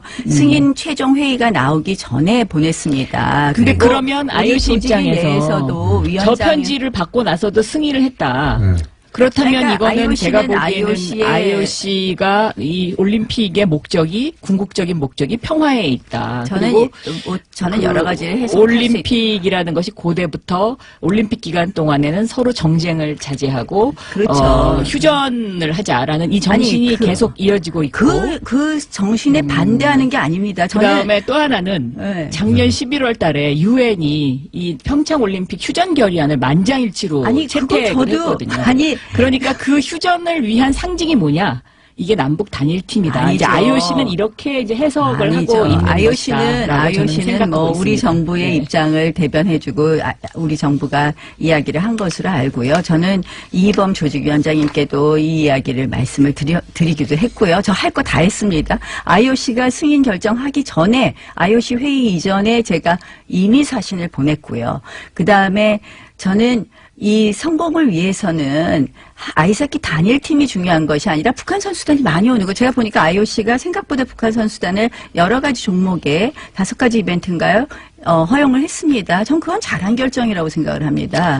근데 그런데 단일팀이라는 잘못된 게 것은 하나의 상징성 같은 그거는 것이 있으니까. 이벤트라는 거죠. 그거는 우리 상징성이 선수들 있으니까. 정말 얼마나 노력했겠습니까? 물론 그거는 세 저는 명씩 어제 출전 기회를 대통령께서도 다 탈됐습니다. 그걸 어떻게 반대하는 분들과 사전에 협의를 했어야 된다. 이제 이런 아니, 말씀을 하셨는데 그러니까 이제 저는 오죽 여론이 그거는 밀렸으면 굉장히 지금 그렇게 중요하다고 하시겠어요. 생각합니다. 아니, 제가 여론에 보니까 밀려서라기보다는 제가 문재인 보니까 대통령이 이거는 원래 이런 분이에요. 아니 그러니까는 정말 잘못한 거예요. 다수가 이거는. 찬성하더라도 소수가 이거는 반대하면 보니까 그것을 가서 협상을 아니, 하고 와라. 제가 이제 이런 5.1 채널 가동 아니, 중입니다. 이번에 이 전체적으로 평창 올림픽과 관련된 여권의 여러 가지 행사를 보면은 전부 문재인 정부 공약을 문재인 대통령 공약 이행을 위해서 무리하게 밀어붙이는 거예요. 마식령, 그다음에 금강산 이게 다 보면 공약에 있더라고요. 남북 단일팀. 아니 제가 언제 북한 선수단 오는 거 반대하나요? 저는 패럴림픽도요. 공약이라는 것은 지키기 아니, 위해서 근데 중요한 얘기하는 것은 것이고 공약을 위해서 그 공약이라는 한마디로 것이 이 부당하게 선수들의 희생을 강요했고요. 그러니까 오죽했으면 저런 발표를 하셨겠습니까? 근데 제가 보니까 저를 갖다가 아니 왜 호도하는지 왜 오해하시고 그렇게 얘기하시는지 정말 자, 그러면은 답답하더라고요. 가장 호도하는 지점은 어디입니까? 그러니까 남북 단일팀을 반대한 건데 북한 선수단이 오는 것을 반대한 사람으로 만들었더라고요. 자, 그럼 여기에 대해서 네. 한마디 더 해주시고. 저는 이 남북 단일팀 문제와 관련해서는 전 세계가 평창 올림픽이 평화로 치러지기를 간절히 바라고 있는 하나의 상징적인 것이다. 그런데 다만 그 소술하고 무시하지 않고 사전에 설득하려는 노력이 필요하다라고 말씀하신 문재인 대통령 말씀처럼 그러한 노력이 조금 더 필요하지 않았나. 그리고 아이스하키 선수들의 그런 심정은 충분히 이해를 할 수 있다. 이런 입장입니다. 그러면 제가 이제 의원님한테 나경원 의원님한테 여쭤보자면 단일팀을 만드는 과정에 예를 들어서 정부가 메시지 관리를 잘못했다든가 혹은 뭐 충분히 한국 선수단에게 설명을 했어야 한다든가 이런 문제가 있었던 건 정부가 인정했단 말이죠. 그게 잘 됐다 하더라도 단일팀을 하면 안 되는 건가요? 아니죠. 그러니까 충분히 네. 충분히 그런 메시지 전달을 했어야 되는 것은 물론이고 저는 네. 미리부터 준비를 했어야 된다고 그러니까 생각합니다. 근데 그거는 불가능한 뭐, 일이었죠. 아니, 미리 아니, 준비하는 그러니까 것은. 이번 네. 그러니까 예. 그러니까 이번에 굳이 왜 단일팀을 하냐는 말이에요. 제 그래도 말씀은. 이제 예를 제 말, 들면 그것이 평화 올림픽의 상징이 아니라는 평화를 거죠. 상징하기 위해서는 그거는 정치인들의 저는- 정치 이벤트를 위한 것일 뿐이라고 아이, 생각합니다. 잠깐만요. 제가 궁금한 건 한 가지예요. 네. 아니 그런 절차적 문제나 뭐 설득의 문제 절차적 있었다고. 문제, 설득의 문제가 그거가 잘 됐으면 잘 아니, 됐다 하더라도 단일팀 하면 안 되는 건가요? 아니죠. 단일팀은 미리 준비해서 우리 선수들에게 예측 가능한 것을 이야기하고 그러니까 그게 잘 됐다고 쳐요. 그러니까 그 절차적 문제를 어디까지의 절차적 문제로 생각하느냐에 또 문제는 있다고 생각합니다. 근데 이번 같이 급박하게 한두 달을 남겨놓고 그건 하는 이해했는데 것은 그게- 아니지만 그게 만약에 뭐 아니었다면. 1년 전부터 준비했다 그러면 저는 오케이입니다. 그럼 그거 절차의 지금 문제다. 상황 자체가 그 1년 자체는- 전부터 준비할 수 없는 아니, 상황이었고 그렇다면 또 이거는 안 하는 게 지금은 맞다는 거죠. 예를 들면 그 북한 아이스하키 팀이 와서 같이 지금 근데 합숙 훈련을 대통령께서 하고 있지 사과하신 않습니까? 거는 얼마나 그래서 여론이 나쁜지 잘 아실 겁니다. 그래서 그렇게 그러한 것에 말씀하시고. 대한 그 과정을 좀 더 지켜볼 필요는 있는 것 같아요. 네. 알겠습니다. 이 문제는 이만큼 얘기할 수 저기 있는 것 같고요. 운동하는 네. 선수들의 그 저도 상황을 잘 모르시기 때문에 제 그래요. 아이가 아이스하키를 옛날에 한 적이 있기 때문에 아이, 그 국가대표 심정은 선수 너무 그런 잘 거 알고 아니시잖아요. 그리고 그러니까 이제 저는 그 아이스하키라는 게 사실은 너무나 힘들고 제가 우리 노력이 패럴림픽 필요하다는 것을 선수들, 잘 알지만 올림픽 선수들 그 많이 심정은 제가 옆에서 다 봐왔기 이해합니다. 때문에 그들의 심정을 한번 생각해 보세요. 네, 심정은 자유한국당이 충분히 지금 이해합니다. 네. 스포츠 선수들의 심정을 너무 잘 아는 당으로 지금 거듭났습니다. 잘 아니 알겠고요. 그리고 너무 이거를 정치적으로 해석을 하는 것도 저는 좀 저 이게 약간 편파인 것 같아요. 저는 아니, 편파적입니다. 아니 근데 심하게 편파신 것 같아요.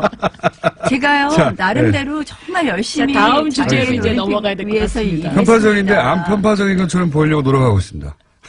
아무도 안 믿습니다. 편파적이라는 거 다 알고 있습니다. 자, 이 문제는 근데 나경원 의원님에게 충분히 발언 기회를 더 많이 드린 것 같아요. 네, 네, 해명 기회와. 네. 이걸 이제 납득하냐 못하느냐는 청취자들이 결정할 문제인 것 같고요. 자, 이 거슬러 올라가다 보면 최근에는 이제 마식령 스키장 얘기도 있고 뭐 북한이 취소한 문제도 있고 하는데 통털어서 그냥 최근에 이 올림픽 관련해서 거기에 따라붙고 있는 남북관계 사이에 벌어진 일들에 대해서 논평하실 거 있으십니까? 뭐 제가 박영선 의원님 말씀하세요. 제가 어제 계속 이제 말- 우리나라 선수단이 그 마식령 스키장을 이제 연습하러 가지 않았습니까? 네. 근데 텔레비전으로 제가 이렇게 보니까 그 선수들의 표정이 굉장히 밝더라고요. 그리고, 뭔가 이렇게 그 호기심 어린 눈. 그래서, 물론 여러 가지로 평창 올림픽을 진행하기 위해서 이제 이런저런 그 이야기들이 있긴 합니다만은 어쨌든 저는 이 평창 올림픽이 평화 올림픽으로 치러지면 우리들의 어떤 그 미래와 관련해서 여러 가지 상징적인 의미가 있지 않냐. 그리고 특히 세계에서 지금 이 평창 올림픽을 주목하는 가장 그 중요한 이유 중에 하나도 과연 한반도가 평화 체제가 정착할 것이냐 아닐 것이냐 이런 데에 대한 관점이 굉장히 많기 때문에 참 중요한 시기다 이렇게 생각하고 있습니다. 네. 박영선 의원님 참 제가 박영선 의원님 좋아하지만 이 부분에 있어서는 너무 꿈이 크신 것 같습니다. 제가 보기에는 이번 평창올림픽 관련해서는 정말 북한의 갑질 중에 갑질, 정말 갑질 북한이라는 얘기가 나오지 않습니까? 지금 저희가 정말 거기에 끌려가고 있어요. 금강산은 한다 그랬다 하루 전에 취소를 하고요. 마신령은 우리 대표 선수는 아무도 안 갑니다. 한마디로 북한이 자랑하는 김정은의 치적을 자랑하고 있고요. 지금 우리 개막식 전날, 8월 전날 북한이 북한 군 창건 기념일을 4월 15일마다 매년 행사하던 걸 올해 2월 8일로 갑자기 바꿔서 하루 전에 열병식을 하고 있습니다. 듣는 것 같은 아니 느낌. 그러면 결국 그 열병식을 하고 나서 평화올림픽이 과연 될 수 있느냐. 저는 정말 걱정입니다. 알겠습니다. 왜 북한이 하자는 대로 우리가 끌려가야 되는 것인지. 북한 주도하에 모든 일이 이루어지고 있다. 자, 여기 대해서요. 저는 예를 들면요. 집안에서도 형님이 좀 양보를 해야 되지 않습니까? 동생이 와서 앵앵거리면 그것을 달래기 위해서는 일단은 앵앵거리면. 네. 그게 중요한 건요. 북한은 북한이 형님이라고 생각하지 우리를 형님이라고 생각 안 합니다. 그래서 지금 이제 우리는 약간 뭔가 좀 그 손해 보는 듯한 그런 느낌을 가질 수도 있을 것 같아요. 그렇지만 옛말에도 일보 전진을 위해서는 반보 후퇴해라는 이야기가 있듯이 잠시 좀 저는 더 크게 베풀고 크게 얻는다. 저는 이런 것이 좀 더 필요하지 않나 이렇게 보고 있고요. 예전부터요. 교류를 통한 변화, 접근을 통한 변화주의자입니다. 저는 통일에 있어서도 교류와 접근을 반대하지 않습니다. 그러나 거기에는 분명히 원칙이 있어야 되고 방향이 있어야 됩니다. 그런데 그것이 교류라는 것을 교류를 위한 교류를 위해서 한마디로 아무런 원칙 없이 나경원 의원님은 하자는 대로 평양 하는 안 것은 가보셨죠? 저는 평양을 가봤어요. 평양 안 가봤습니다. 대성만 가봤습니다. 평양을 가봤는데 2002년도에 서울 평양 위성생 방송을 위해서 그런데 사람은 만나야 되거든요. 만나면 뭐든지 해결이 됩니다. 그리고 제가 이 평양 가서 정말 정말 여기는 정말 못 살 때구나 이제 이렇게 느낀 것이 제가 방송 전에 그 문까지 감금당했었어요. 그러니까 원고를 내놔라. 그래서 내 원고는 내 머릿속에 있다. 제가 이러고 버텼거든요. 그런데 그런 곳입니다. 그렇지만 제가 보기에는 어쨌든 한반도의 평화 정착을 위해서는 형님 나라인 우리 대한민국이 지금 이 평창올림픽을 평화적으로 끌고 가서 이것을 세계의 어떤 그 상징적인 것으로 만드는 것 이것이 더 큰 대의다라고 생각합니다. 네, 열병식을 한번 보시죠. 여기까지 하고 말씀 안 요 드리겠습니다. 사안은. 걱정됩니다. 네. 자, 최근에 이제 두 분이 마침 또 여성 의원이라 이 사안에 관심이 많으실 것 같은데 서지현 검사를 통해 드러난 이제 이 성추행 의혹 그리고 폭로 요건에 대해서 혹시 두 분이 각자 하실 말씀 있으면 시간 드리겠습니다. 저는 이 사건이요, 검찰이 너무 무소불위의 권력을 갖고 있기 때문에 일어난 것이다. 예를 들어서 이제 검찰이 그 상명하복 문화라든가 또 이 어떤 자정 능력이 없는 검찰의 문화 조직 이제 이런 것들인데요. 검찰이 특히 이제 이 명령과 복종이라는 단어를 굉장히 좋아합니다. 왜냐하면 우리나라 법조문에 경찰은 검사의 명령에 복종하여야 한다. 이런 법조문이 있었거든요. 그런데 제가 이제 이것을 법사위에서 법사위원장 하면서 없애버렸는데 이런 상명하복 문화와 그다음에 그 무소불위의 권력, 기소권과 수사권 모두를 움켜쥐고 있는 이런 상황에서는 이런 그 성추행 사건이 일어나더라도 검사는 이 수사를 완전히 없애버리거나 아니면 조작하거나 할 수 있는 그런 권력이 있기 때문에 이런 것들이 앞으로도 지속될 수밖에 없다. 저는 그런 생각을 그래서 했습니다. 공수처적으로 연결되는 그런 네, 그러니까 저는 검경 수사권 조정을 해야 된다라는 조직의 입장입니다. 속성도 바꿔야 된다 이게. 네. 예, 저는 조직과. 사실은 일단 서지현 검사의 용기를 칭찬합니다. 예. 그리고 말씀하신 대로 정말 그 용기를 더 칭찬해야 되는 것은 상명하복의 이러한 검찰 조직에서 이런 용기를 내는 것은 어떻게 굉장히 힘든 보면 일이죠. 네. 다른 조직보다 더 힘든 일이었다고 생각을 하고요. 저는 그런 면에서 이 사건 이러한 서지영 검사의 용기를 어떻게 우리가 그러면 우리 사회에 결실 있는 정말 뭐 우리 사회의 그러니까. 어떠한 결과를 만들어내어야 될 것인가. 네. 저는 이러한 우리 사회에 아직도 만연해 있는 이런 성 문제, 특히 이 성희롱, 성추행, 성차별 뭐 이런 문제를 해결하는 계기를 만들어야 된다고 생각을 합니다. 그래서 지금 이제 공수처 쪽으로 가는 거는요, 좀 정말 뜬금없는 것 같아요. 이거는 검찰이라서 더 그랬다? 물론 더 그런 부분이 있을 겁니다. 그래서 저는 서지영 검사의 용기를 칭찬하는데요. 그렇다고 해서 이것은 공수처 사안도 아니에요. 공수처 그동안 법안들이 여러 가지 나왔는데요. 그러니까 공수처 제가 법안, 주장하는 거는 네, 이 뭐 사안이 기소권과 아니라고. 수사권을 분리해야 된다는 거죠. 그러니까 예를 들면 수사권이 경찰에 가 있다라고 했을 때 검사들이 과연 지금처럼 이렇게 오만한 태도를 가질 수 있겠느냐. 그러니까 뭐 그리고 경찰 내에는 이런 어떤 그 성범죄와 관련된 것을 고발하는 고발센터가 있어요. 그리고 경찰은 스스로 이제 이런 자정 능력을 하려고 굉장히 노력을 하고 있는데 고발센터를 운영한 후에 상당히 이 건수가 줄어들었다라는 그런 통계가 있거든요. 근데 검찰 내부적으로는 이런 성범죄와 관련된 그런 조직 문화에서 일어나는 일들을 고발하는 고발센터조차도 없더라고요. 그러니까 검찰 네. 내에 이제 그러한 문화 변화, 그러니까 바뀌는 그런 계기를 만들어야 되는 것도 중요하지만 저는 검찰의 문제만은 아니라고 생각을 하는 거죠. 우리 사회에 아직도 정말 물론 그렇습니다. 그래서 물론 저는 이것을 그런데 좀 더 크게 물론 네. 검찰 내에 조직을 바꾸는 부분도 저도 찬성합니다. 그리고 조희진 검사장이 이제 단장을 단장. 맡으신 것으로 네. 알고 있는데요. 그래서 이번 사건을 계기로 해서 검찰 내의 변화도 있어야 되지만 우리 사회 전체의 변화에 물꼬를 트는 그런 계기가 되기를 바랍니다. 알겠습니다. 좋은 말씀이시고. 근데 이제 자유한국당으로서 약간 곤혹스러운 게 사건에 연루돼서 언급된 이름 중에 최규일 의원 있지 않습니까? 네. 어떻게 되나요? 아니 저는 어쨌든 자유한국당이 논평을 제가 이렇게 저도 내지 최근에 않았던 걸로 제가 네. 보니까 제가 정확하게 체크 못했는데 내지 않았던 것 같아요. 늦게는 냈을 거예요 아마. 네, 매우 다소. 잘못됐다고 생각을 합니다. 네. 왜 그리고 그리고 논평을 이제 내지 자유한국당이 않았을까? 검사 출신들이 많죠. 그 구성비를 보면. 검찰 그래서- 그런 이야기 자꾸 하시지 말고요. 검사 출신들이 많이 있습니다. 판사 출신보단 검사 출신이 많고 한데 네.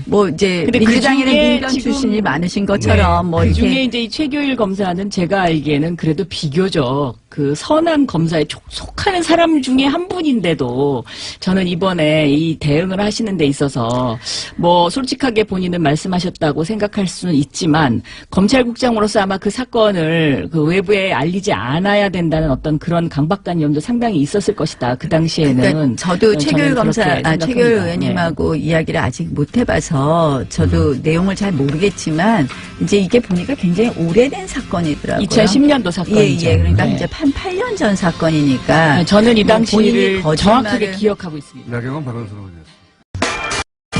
30년 전에는 하계올림픽을 주최했고 그리고 16년 전에는 월드컵을 저희가 개최를 했습니다.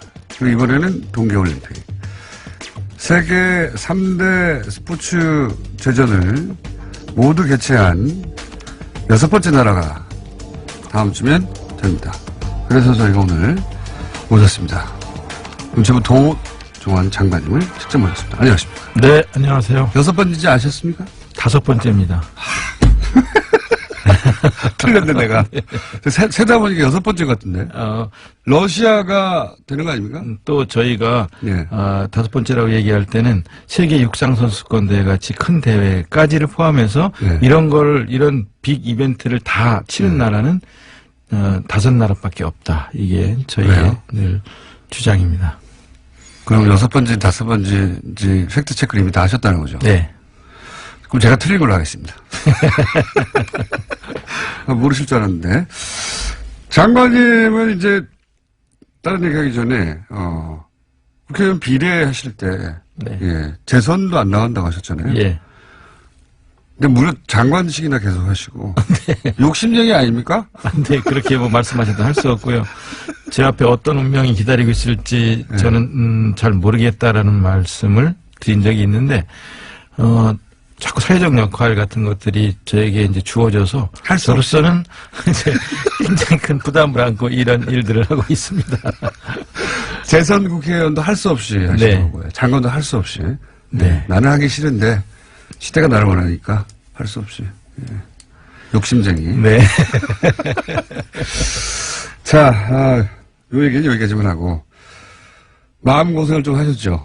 예. 그렇습니다. 예, 문체 주관해야 하는데 우선 뭐 단일팀이라든가 한반도기라든가 이렇게 갑자기 이슈가 돼서 예, 정부가 집중적으로 질타를 받을지 모르셨죠. 그렇습니다. 몰랐습니다. 예. 그 얘기부터 한번 해보죠, 이제. 이 단일팀은 이제 우리가 자체적으로 결정할 수가 없고, IOC가 그렇죠. 예. 승인을 해줘야 되는데, 네. 스위스 로잔의 이 승인 과정에 직접 참여하셨죠? 네네. 예. 일단 그게 제대로 잘 안 알려진 것 같은데, 그 내용을 좀 자세히 설명해 주십시오. 어떤 과정을 거쳐서 됐어요? 우선 단일팀 관련해서는요. 네. 제안을 저희가 지난해 6월 무주 세계 태권도 선수권 대회가 열려서 북한 태권도 시범단, ITF 시범단이 무주에 왔을 때 장웅 IOC 위원이 왔어요. 그래서 장웅 IOC 위원에게 우리 이희범 평창 올림픽 조직위원장이 예. 제안을 단일팀을 포함한 여러 가지 제안을 그때 했고요. 이미, 예. 예, 했고 또 IOC 위원장 토마스 바흐 위원장에게 또 똑같은 제안들을 했고 우리가 진작에 했군요. 예. 우리가 단일팀 협상에 나서겠다고 했더니 IOC 위원장이 창구를 단일화해달라. 우리가 나서겠다. 이래서 이제 북한의 참여 문제를 포함한 우리가 지금 여러 가지 마식령 스키장을 가보고 싶다. 서로 공동 훈련을 남북이 왔다 갔다 하면서 하자. 금강산에서 문화제를 하자. 예술단 내려와 달라. 그다음에 태권도 시범단 다시 내려와 달라. 응원단은 왔으면 좋겠다. 이런 제안을 포함해서 IOC에 이미 했었던 거고요. 네. 그래서 단일팀 문제도 거기에 포함돼서 논의가 됐었는데 그 이후에 이제 여러 가지 핵실험, 정치 군사적 상황 네. 때문에 논의가 묻혔다가 예.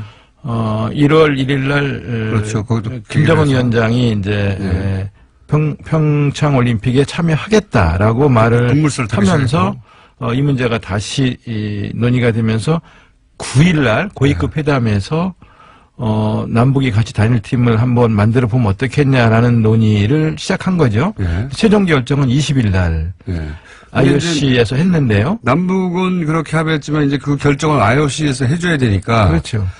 스위스 로잔에 가셨고 그때 그러면 회의 주제를 아예 IOC 위원장이 했습니까? IOC 위원장이 주재하는 거죠. 직접 위원장이. 위원장이 직접 주재하고 IOC의 그 집행위원들도 참여를 하는 남북이 같이 참여하는 남북 IOC 위원도 함께 참여하는 회의였는데요. 장관님도 가셨고. 네네. 북한의 체육부 장관도 왔었고요. 네.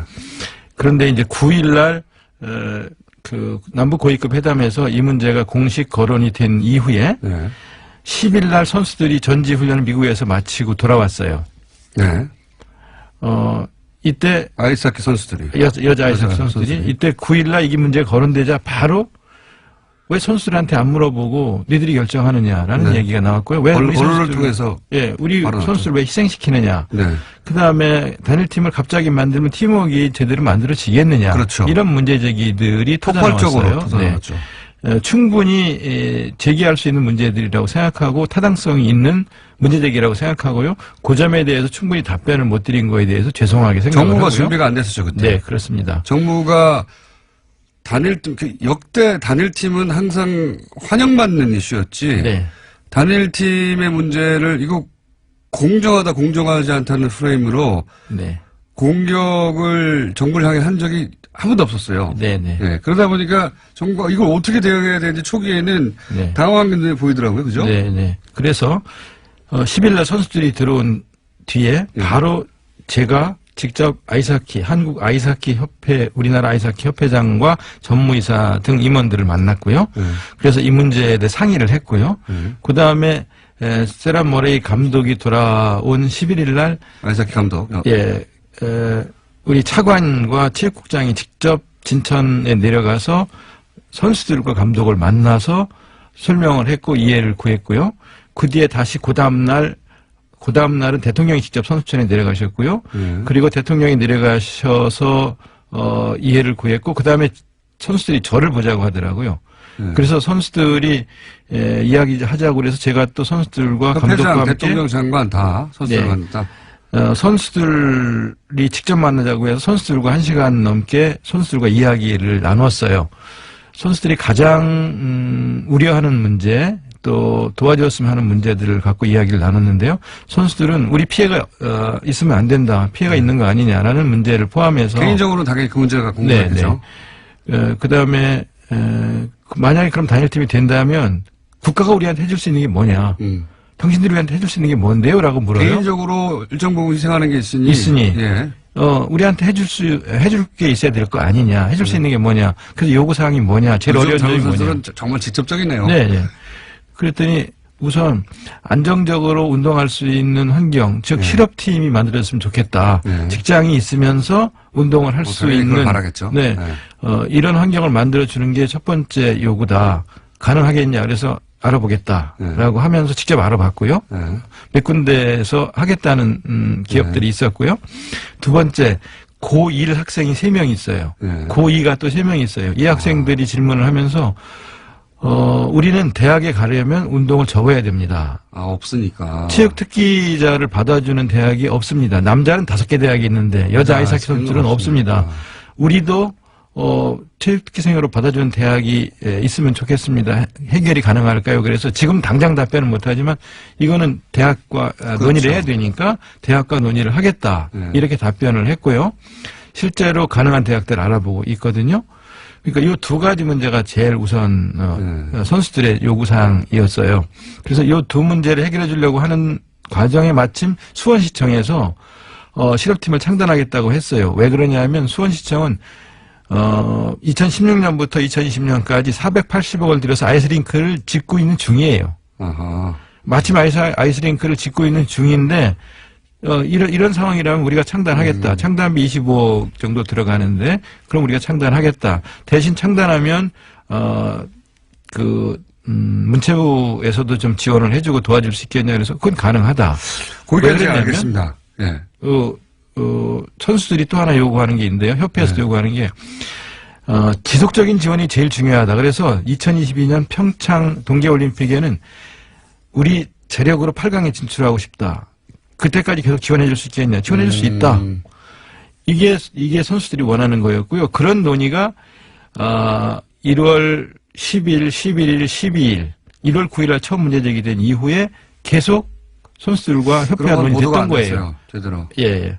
그리고 이 논의를 바탕으로 19, 20일 날 스위스 로잔에서 최종 결정을 위한 협의를 위해서 IOC에 갔었거든요. 거기서 가장 논의가 오래되고 또 결정이 어려웠던 것도 역시 단일팀 문제였습니다. 단일팀 문제였습니다. 왜냐하면 IOC는 일단 북한 선수 12명을 받아라. 그래서 IOC가 그렇게 얘기했어요? 그렇습니다. IOC가 12명을 받아라. 그래서 35명으로 팀 엔트리를 우리가 북한의 요구사항 혹은 우리 요구사항을 IOC에 12명이라고 요구한 게 아니라 IOC가 12명을 받아라? IOC가 12명을 받아라. 그리고 처음 하는 내용이네요. 그리고 게임당 최소 5명 이상 출전하게 해야 한다. IOC 요구입니다. 북한의 요구가 아니고 북한의 요구가 아니고 IOC 요구입니다. 그래서 왜 보도가 안 됐습니까, 제대로? IOC가 그렇게 요구해서 우리는 그렇게 받을 수 있는지를 우리 선수들에게 물어봐야 되겠다. 그래서 정회를 시켰어요, 제가. 정회를 하고 그때가 밤 12시 가까운 시간, 한국은 12시 가까운 시간이었는데요. 협회에 전화를 해서 전무이사라든가 또 아이스하키 협회장과 통화를 했고요. 그러면서 감독이 3명까지는 받을 수 있지만 5명은 어렵다고 한다. 너무 많다. 그래서 그러면 이 문제를 가지고 계속 이제 협상을 시도하면서 이거 완전 잘못 알려져 있는 거네요. 그러니까 우리 정부에서는 아이스하키 선수들의 요청을 받아서 3명까지라고 IOC 요구했고 IOC는 아닌데 더 많이 받아라. 그럼요. 예. 5명을 받아라. 예. 전체적으로는 북한이 12명을 받고 그러니까 이런 거 같네요. IOC에서는 이제 IOC가 단일팀을 계속 관심 있고 밀었던 것은 한반도에 전쟁 위기가 있고 하는데 그렇습니다. 올림픽을 통해서 그 긴장이 완화되는 것이 굉장히 중요하고 올림픽의 역할이니까 올림픽위원회에서는 그런 정도 효과를 내려면 당연히 숫자도 오고 생색만 내는 게 아니라 선수도 많이 출전해야 그런 효과가 있는 거 아니냐. 예. 그러니까 더 많이 출전시켜라. 예. 이렇게 한 거네요. 그것도 아주 강하게 요구했었어요. 이거가 어떻게 안 알려졌죠? 이거 문체부가 홍보를 못한 거 아닙니까? 네, 홍보를 못했고 또 공장장님이 우리를 불러주시지 않으셔서 이런 얘기를 할 수 있는 기회가 아니에요. 없었는데요. 그때 불렀는데 너무 바쁘셔가지고 안 오신 거예요. 그때 어디 가신 거면 여기를 오셨어야지 처음부터. 거기다 이제 다 끝난다고 오시면 뭐합니까 이렇게. 조금 더 드릴 말씀은 뭐냐면요.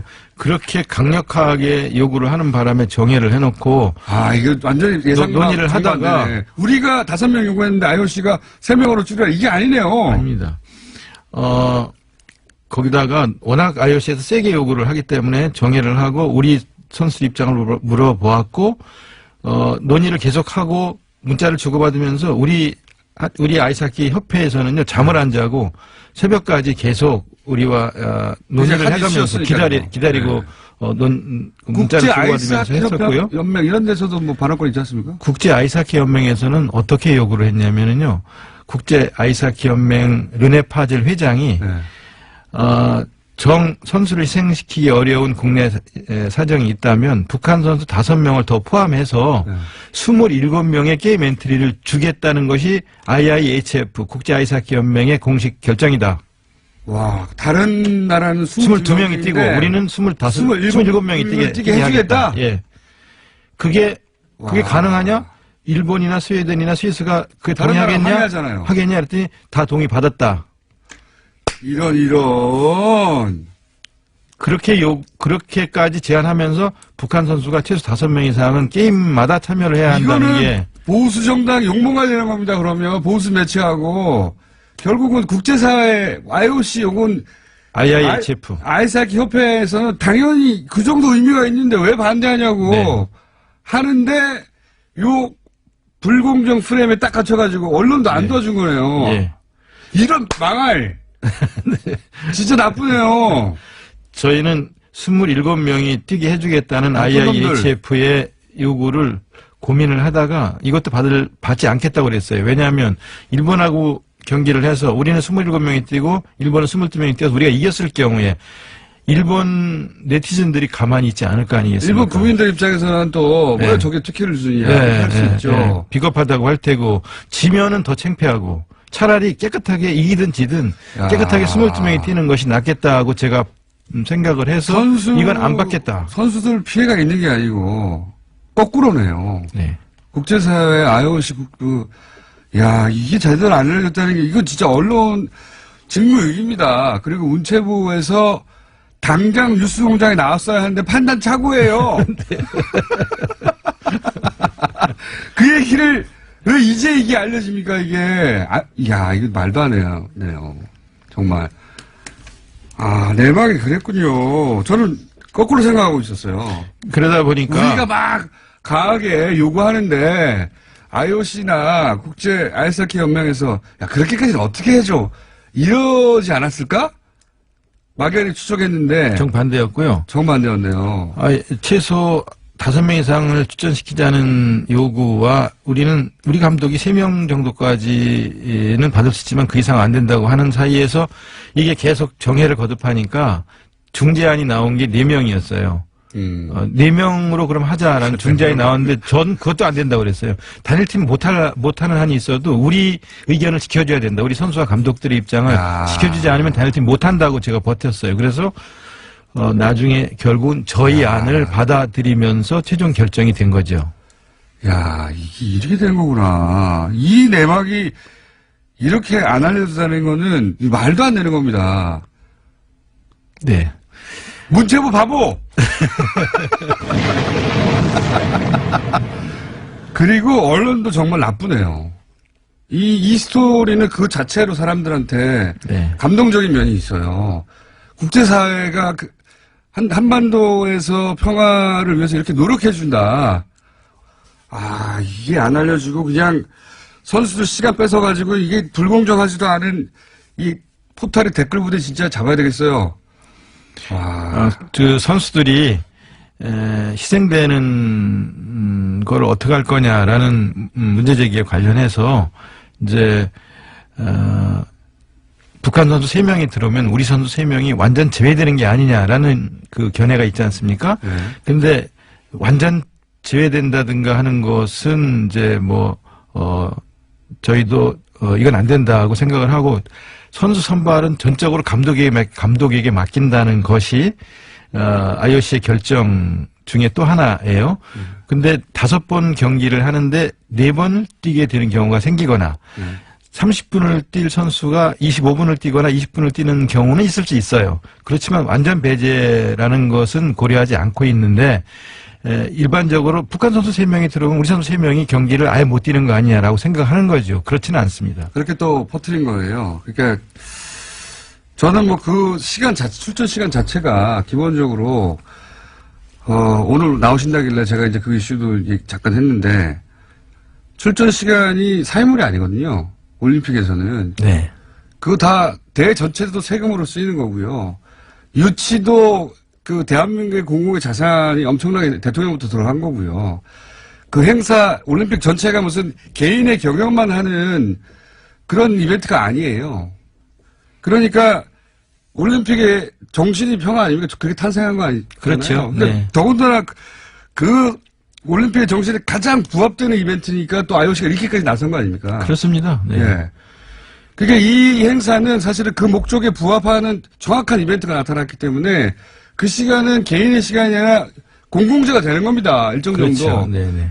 쉐어해야 하는 겁니다. 너무나 당연하게. 이 얘기를 언론이 하지 않는 게 저는 불만이었는데 그 정도가 아니라 이 진상 전체가 제대로 전달이 안 됐네요. 전체 과정이. 그래서 저희는 양보라면 양보이고 희생이라면 희생이라고 볼 수 있는 부분을 인정하면서 작게 양보하고 크게 얻을 수 있는 길이 있다. 그 말씀을 드리고 싶었었는데요. 작게라도 양보하면 안 된다. 이건 희생이다라고 이제 주장하는 목소리가 더 컸었습니다. 목소리가 큰 게 아니고 그렇게 만들었어요. 사실은 제가 불만인 게 그겁니다. 아니 개인의 그 기회가 보장되는 것도 굉장히 중요한 가치죠. 올림픽에서는 그게 유일한 가치는 아니에요. 이런 다른 중요한 가치도 있기 때문에 그걸 어떻게 잘 조율할 것인가 당연한 거지 않습니까? 네. 근데 이 일방적인 프레임을 막 때리면 언론이 어느 순간에는 그렇지 않은 면도 있다라고 이제 제어를 하거나 해야 되는데 나쁩니다. 비겁하거나 언론들이 문체부 바보 그리고 네네네. 뉴스공장에 빨리 나오시지. 예. 내막은 이제 알았습니다. 이 내막이 굉장히 중요하네요. 전후 과정이. 그리고 말씀하신 대로 IOC 입장에서는 한 달 전만 해도 전쟁이 일어날 가능성이 있을지도 모른다라는 위기의식이 있었고요. 북이 계속 핵실험 미사일 발사를 계속하면서 또 한미 군사 합동 훈련들이 진행되는 걸 보면서 올림픽이 이게 안전하게 치러질 수 있을까 하는 걱정이 있었고 거기에 대한 우려 때문에 프랑스라든가 독일이라든가 오스트리아 이런 나라에서는 선수들을 보낼 수 없다. 지금보다 상황이 악화된다면 선수들을 보내기 어렵다고 얘기할 정도로 위기가 높아졌던 상황에서 이것이 이제 평화올림픽으로 안전한 올림픽으로 치릴 가능성이 있다고 생각하기 때문에 올림픽에서 제일 중요하게 여기는 가치인 평화를 실현하기 위해서 특히 남북이 저렇게 하나 되는 모습을 보여줄 수 있다면 본래 올림픽이 추구하는 가치가 실현되는 올림픽이 될 수 있다고 생각을 했던 거죠. 그렇죠. 맞습니다. 그래서 아마 IOC가 르네 파젤 그 IIHF 국제 아이스하키 연맹 회장도 파격적인 제안을 하면서 다른 나라를 설득해갖고 그러니까요. 국내 언론에는 보도가 뭐 잘 안 됐죠. 뉴스공장에서 보도 안 됐으니까 다른 데도 안 됐을 겁니다. 그런데 27명의 게임 엔트리를 주기로 우리가 다 국제 아이스하키 연맹이 협의를 해서 논의를 끝냈다. 그러니까 받아라라고까지 하는 것을 저희는 그거야말로 다른 나라에서 보면 불공정입니다. 받아들일 수도 있는데도 다른 나라 아이스하키 협회 연맹에서 좋다. 그게 어떻게 선수 출전 시간 몇 분 가지고 따질 수도 없는 거잖아요. 그렇죠. 그렇게까지 결정한 사안을 요 안에서 보수해서 이게 불공정 프레임인데 출전 시간이 줄어든다니 작디 작은 프레임으로 다 뒤엎어버린 거예요. 다른 나라는 27명 했니네 그럼 이렇게 하는 사안을 야 말도 안 되네요 정말. 이게 언론도 제 역할을 못하는 것이고 문체부 바보 플러스 이 포탈에서 이런 여론이 전체인 것처럼 막 뒤엎어버렸거든요. 그것도 큰 문제입니다. 예. 아, 이게 굉장히 중요한 내막과 진상이 저도 처음 알았어요. 그러나 저희는 또 광고를 해야 되기 때문에 잠시 알고 보니 교통방송이라서 네. 안내를 하고 다시 잠시 후에 돌아옵니다. 잠깐 불친절한 AS 장관님과 함께 진행하겠습니다. 왜냐하면 장관님 관련해서 많은 문자가 왔는데 제가 하나 읽고 한 두 개 읽고 장관님이 두 개 읽어주세요. 네, 그중에서 장관님 사랑합니다. 네, 마음고생 심했겠네요. 그러나 2277 읽어주시죠, 장관님. 웃을 일이 아닙니다. 장관님 반성해야죠. 앞으로 국민들이 바로 알아야 할 일이 있으면 리스 공장에 바로 출근하세요. 네, 그렇게 하겠습니다. 웃을 일이 아니라고 그러는데 또 웃었네요. 네, 6559도 읽어주십시오. 공장장, 우리도 알아듣습니다. 제발 장관님 말 좀 듣자고요. 저한테 말을 할 시간을 더 주세요. 네, 이런 두 종류의 문제가 이거 장관님 파이팅도 물론 오고 있습니다만 언론 관련 문제도 많이 옵니다. 아니 이거 놀라운 얘기다. 이거 처음 듣는다. 뉴스공장 듣는 분들이 이제 시사에 관심 많은 분들이고 그럼에도 불구하고 이런 뉴스를 몰랐던 거예요. 포털에 안 뜨니까요. 네. 아마 쓴 매체가 또 있을 수가 있습니다. 메일이 안 띄워주니까요. 메일에 떠야지 알죠. 네. 그래서 포털에 계속 문제라는 겁니다. 이거 굉장히 중요한 뉴스고 이 뉴스가 사실은 뉴스의 밸런스를 잡는 것인데 안 나왔어요. 아마 어딘가에서 말씀하셨을 텐데 틀림없이 안 나왔어요. 그렇기 때문에 뉴스공장으로 출근하셔야 된다. 또 제가 혼자 말하고 있네요. 네. 그리고 저희 사장님 민원이 들어와 있네요. 영어 전문 채널 TBS EFM 강원도 평창에서 패럴림픽 끝날 때까지 방송하고 강릉 일대에서 매우 잘 들린다고. 예. 고맙습니다. 네. EFM도 한다고 합니다. 네, 네. 사실 저도 가끔 올 때 EFM 듣기도 하는데 올림픽 얘기 한참 하고 있어요. 한국에 사는 외국인들 입장에서 흥분되는 거거든요. 네. 야 마침 여기서 열리는구나 하고 가볼 수 있잖아요. 또 혼자 말을 많이 했기 때문에 여기서 끝내겠습니다. 지금 평창에는 외국 기자들이 신문 방송 한 11,000명 정도 지금 오고요. 지금 앞으로 더 올 거라고 생각이 되는데요. MBC만 2,400명이 옵니다. 그러니까 지금 이미 시작되고 있습니다. 네. 저 사실 요 방송 끝나고 외신 기자하고 인터뷰하기로 했어요. 네. 이유가 뭐냐면 아니 남북 단일팀 이슈가 왜 이렇게 문제가 되냐고 자기들 이해가 안 간다고. 그리고 이게 왜 불공정하다고 얘기되는지 이해가 안 간다고 인터뷰를 저한테 찾아서 그렇죠. 저는 국제적으로 알려져 있으니까요. 왜 저한테 안 오고 공장장님한테서. 자, 그러면 충분히 이제 어떻게 왜곡되었는지 혹은 절반의 진실만 전달됐는지는 알겠습니다.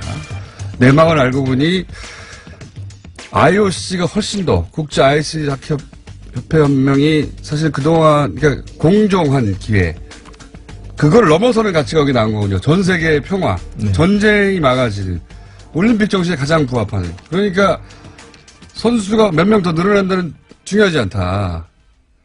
그리고 이런 일이 벌어졌다는 걸 이제 알았고요. 단일기 얘기만 잠깐 해보죠. 네네. 단일기도 이슈가 많이 됐는데 예. 여기 대해서 하고 싶은 말씀 있으십니까? 한반도기를 처음 들은 것은 91년인데요. 예. 한반도기를 남북이 합의해서 들은 깃발로 되게 생각들을 하시는데 IOC의 요구로 시작된 겁니다. 아, 이것도 IOC. 네. 하긴 올림픽에 관련된 건 IOC가 최종 결정권을 다 갖고 있기 해야지 때문에요. 되는 네. 거니까요. 1963년입니다. 91년이 아니고 1963년에 브런디지 당시 IOC 위원장이 한반도기 들고 입장해라라고 얘기를 한 겁니다. 그러니까 1947년에 우리가 IOC에 가입을 신청했을 때 예비 승인을 해주면서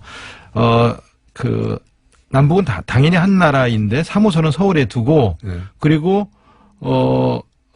지금 예비 승인 단계이니까 조금 기다려라고 하고 있는데 전쟁이 터진 거예요. 그래서 전쟁 이후에 각각 IOC 가입을 하려고 하니까 안 된다. 이미 한 나라 한 깃발로 입장하도록 돼 있기 때문에 이거 지켜야 된다.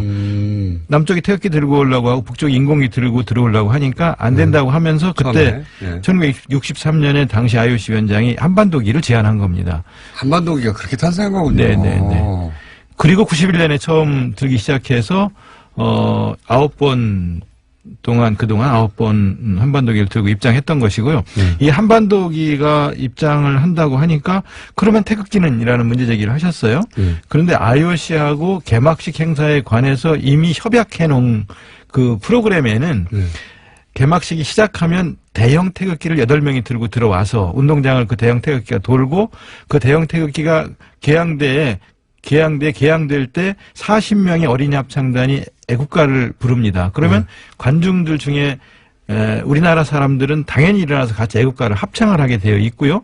그 국기는 대회가 끝날 때까지 그렇죠. 걸려 개항이 있죠. 됩니다. 그리고 그렇죠. 또 그다음에 한반도기를 들고 들어오면 우리가 금메달을 따도 한반도기가 올라갈 거 아니냐라는 문제 얘기를 또 하셨어요. 그런데 우리가 금메달 목표를 8개로 하고 있고 전체 메달을 20개 목표를 하고 있는데 메달 딸 때마다 태극기가 올라가는 거고요. 네, 당연하죠. 그건 네. 뭐. 그리고 금메달의 경우에는 애국가가 연주되는 거고요. 이거는 뭐 IOC 규정이 그러니까 이렇게 되는 거예요. 그런데 또 오늘 아침 어제 저녁 방송에도 대한민국의 인공기 펄럭인다라고 하는데요. 네. 참가하는 95개국 모든 나라의 국기는 개항되는 겁니다. 당연한 겁니다. 그것도. 우리가 평양에 가서 만약에 국제 행사를 한다고 그러면 태극기가 개항되는 거고 평양에 가서 메달을 따면 태극기가 올라가고 애국가가 연주되는 겁니다. 이거는 국제 스포츠의 이건 규정입니다. 그러니까 저는 이런 말도 안 되는 프레임을 그러니까 보수는 보수의 기술이 들어올 수 있어요. 그건 또 그들의 생존이고 그들의 이제 방식이고 뭐 그들도 살아야 되니까요. 그러면 또 이쪽 진영에서는 또 그게 아니다 막 이렇게 또 반박할 수 있어요. 네. 그럼 언론이 양쪽의 주장을 봐서 합리적인 주장을 실어주거나 혹은 뭐 최소한 공동으로 실어주거나 근데 이 올림픽 관련해서는요 초반에 이쪽의 목소리는 전혀 없었어요. 오로지 친북, 종북, 북한이 다 넘어간다. 체제 선전이 이용된다. 이 프레임으로 포털부터 도배가 됐거든요. 근데 저희는요. 어느 체제가 더 많이 선전되겠는가 하는 질문을 드리고 싶어요.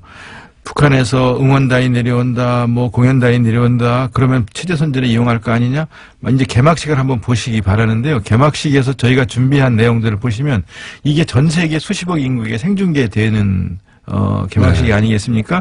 이 개막식을 갖고 북한 공연과 비교를 할 수는 없겠습니다만은 어느 체제가 더 많이 선전될 것인가, 어느 사람들이 더 많이 흔들릴 것인가를 생각하고 자신감을 갖고 대처해야 된다고 생각을 하고요. 북한 예술단의 공연도 많은 사람이 관심을 갖고 있습니다. 많은 사람들이 와서 보시기를 권하고요. 그런 프로그램은 150개 정도가 준비되어 있습니다. 그러니까 저는 체제 선전이 이용된다는 것도 너무 웃긴 게 북한에 우리나라에서 하는 올림픽이 준비가 돼요.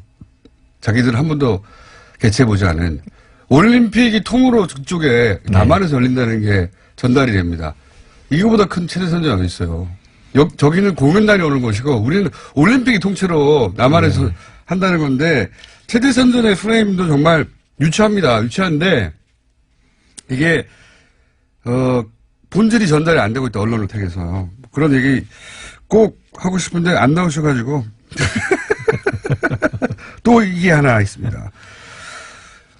이 올림픽이 뭐 그다지 성공적이 아닐 것이다. 네. 이런 얘기 오래전부터 표도 잘 안 팔리고 예. 뭐 어떻게 돼가고 있습니까? 표는 뭐 지금 한 70%를 다 넘겼고요. 네.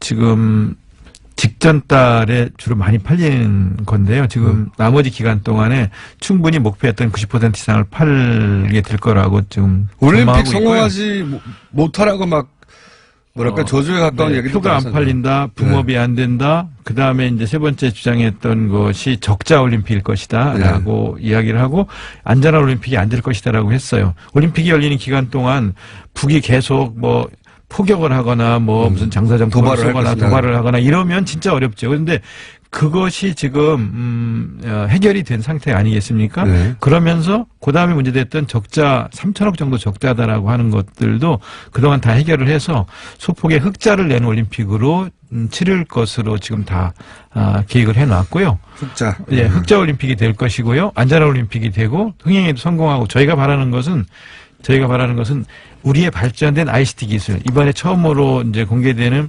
5세대 이동통신 5G를 통해서 빛의 속도로 가는 이런 모습들과 UHD 영상으로 나가는 것, 이런 영상들을 전 세계에 송출한다든가, 그 다음에 VR, AR을 통해서 우리 올림픽의 모습들을 중계하거나 보여주는 기회들을 가지고 정말로 외국 사람들이 와서 보고 한국이 선진국이 틀림없다라는 인식을 가지게 해서 번영으로 이어지는 그런 올림픽이 될 수 있을 거라고 확신을 하고요. 그래서 평창올림픽의 평이 평화의 평이고 창이 번창의 창이라고 생각을 해서 평화와 번영의 두 가지를 다 이룬 올림픽으로 만들 것이다라고 말씀드리고 싶습니다. TV 사장님이 저한테 표를 2장 주셨어요. 네, 갔다 오라고. 네.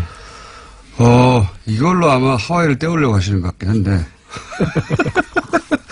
거기 갔다 오라고. 생각해보니까, 예. 수도권 기준으로 얘기하자면, 2-3시간 만에 갈 수 있으니까. 네. 서울에서만 1시간 반이면 갑니다. 그렇습니까? 근데 이 올림픽에 관련해서 초반에 압도적으로 부정적인 보도를 쏟아내가지고. 네. 더더욱이, 그리고 이제 성공하면 보수 진영 입장에서 싫잖아요. 아니, 이건 진보 보수를 떠나서 네. 하지만 올림픽은 싫어해요. 성공해야 됩니다. 그건 성공해. 뭐 이건 이런 기회, 이 어렵게 준비한 올림픽을 통해서 이런 기회에 우리가 3만 불 시대로 진입할 수 있는 번영의 계기를 만드는 것은 우리 모두의, 온 국민의 소망이라고 생각을 하고요. 성공을 어떻게든 기원하는 것이 올바른 태도 아닌가 싶습니다. 네, 좀 다른 얘기인데, 갑자기 생각이 드는데, 예를 들어서 이게, 문체부 입장에서, 네. 이렇게 편파적인 보도나, 혹은 뭐, 절반의 진실만 전달하거나, 혹은 반드시 알려져야 할 것이 알려지지 않거나, 또는 뭐, 포털에서 이런, 예를 들어서 IOC가 결정한 이야기고, 이런 보도가 뭐, 메일에 등장하지 않거나 이런 문제에 대해서는 관심이 없으십니까 혹시? 뭐 관심이 많죠. 왜 관심 없겠습니까? 많으시죠? 네. 근데 뉴스공장을 나가서 알릴까 말까를 주저한 제가 많이 잘못했다는 생각을 합니다. 그거고 제 말은 이제 그 문제도 관심이 있으면 오늘의 주제는 아닌데 그 문제에도 한번 나와서 얘기를 한번 나눠보시죠. 예. 네. 저도 개인적으로 굉장히 관심 많거든요. 예. 그리고 이제 그게 포털은 공공의 영역에 이미 들어왔거든요. 사기업이지만 네. 그 영향력 사기업이 그 사적 이익을 추구한 건 당연한데 그 포털의 화면은 완전히 공공의 영역에 들어왔기 때문에 예. 다른 레벨의 이야기가 시작돼야 되는 것 같아서 한번 갑자기 문체부가 상관 있는 것 같아요. 네네. 그렇죠, 상관 있죠. 자체적으로도 예 그런 문제들을 논의를 한 바 있습니다만 이제 아예 그냥 이 문체부 조직 중에 예. 언론을 상대하는 조직 자체를 포털 쪽을 담당하는 시스템으로 전환하는 체제로 바꿀 생각입니다. 그거 굉장히 핵심적이고 중요한 네. 이슈인데 오늘 올림픽 이야기니까 예. 그건 다음 기회에 한번 네, 나오셔가지고 본격적으로 그렇죠. 포털은 공공 영역에 들어왔습니다 이제. 네. 예. 그런데 공공의 어떤 효과적인 감시를 받고 있지는 않죠. 전혀. 예. 영역은 공공의 영역에 들어왔는데 완전한 사기업의 자유를 누리고 있는 예. 그런 면이 있어서 생각하다 보니 이게 문체부와 관련 있는 거잖아 생각이 들어서 네. 준비하고 계시군요 뭔가. 예. 예, 알겠습니다. 이런 건 어떻습니까? 뭐 마식령 스키장 훈련이라든가 네. 몇 가지 공동으로 진행했던 거 있지 않습니까? 잘 네. 진행되고 있습니까? 네, 잘 진행됐고요. 저희가 처음 제안한 것은 우리가 마식령에 가서 연습을 할 테니까 북도 내려와서 평창에서 연습을 해라라는 제안이었어요. 네. 처음 제안은. 근데 이제 너무 짧은 기간이라서 그 제안은 우리는 가고 북한 선수들이 와서 여기서 연습하는 거는 이제 2월 1일 날 어제 들어왔으니까 여기서 이제 약간의 연습을 하게 될 테고요. 그 다음에 예술단을 비롯해서 많은 금강산 문화공연 등을 비롯한 것들은 저희가 먼저 제안을 했던 것이고요. 그때는 북한의 참여를 이끌어내기 위해서 작년 6월에 그런 제안을 했던 것이고요. 그런 걸 통해서 일단 안전한 올림픽으로 치를 수 있게 하자. 올림픽이 진행되는데 북에서 포를 쏘거나 도발을 하거나 이러면 올림픽이 자체가 진행될 수 없기 때문에 그런 제안을 했던 남북 거고요. 간의 문제가 아니라 전 세계 올림픽의- 문제입니다. 네, 네, 세계적인 네. 문제가 되니까요. 그리고 본래 올림픽이 그 전쟁을 멈추고 그 기간 동안은 평화의 시기를 갖자라고 하면서 사람을 죽이고 전쟁을 하던 칼과 창을 내려놓고 사람을 찌르던 창을 누가 멀리 던지는지를 맞습니다. 겨루자라고 해서 고대 올림픽이 시작된 거거든요. 맞습니다. 정신 자체가. 네네. 그래서 우리도 이 남북이 군사적으로 대치돼 있지만 예. 평화적 공존의 문을 열자. 예. 그리고 이렇게 폐쇄적 대치보다는 평화적 교류를 통해서 공존으로 가는 그런 길을 열자. 열 수 있다면 열자. 스포츠가 연다면 그건 다행이다. 원래 스포츠 정신이 그런 거니까. 육체의 가장 빛나는 상태를 보여주는 게 올림픽 경기입니다. 육체의 가장 파괴된 모습을 보여주는 게 전쟁이거든요.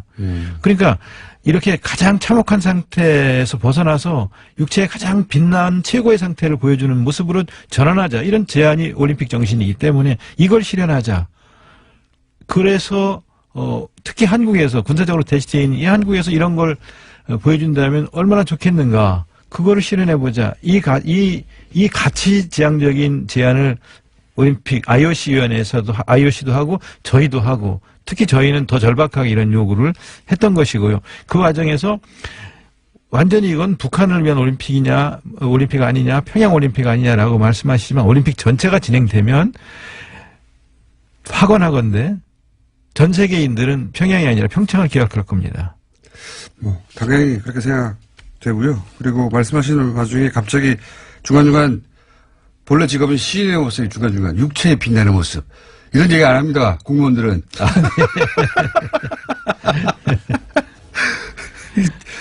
듣다가 이분 시인이셨지? 아니 피겨 스케이팅을 하는 걸 보세요. 그 특히 피겨 페어 남녀가 같이 얼음판 위에서 하잖아요. 양 힘만 쓴다고 되는 게 아니고 힘을 적절히 잘 분배하고 균형을 이루면서 아름다움을 창출해내는 것이 피겨 페어예요. 그렇죠. 그리고 하다가 미끄러지는 경우가 있잖아요. 예. 넘어지는 경우가 있어요. 그래도 우리가 선택한 음악이 계속 흐르면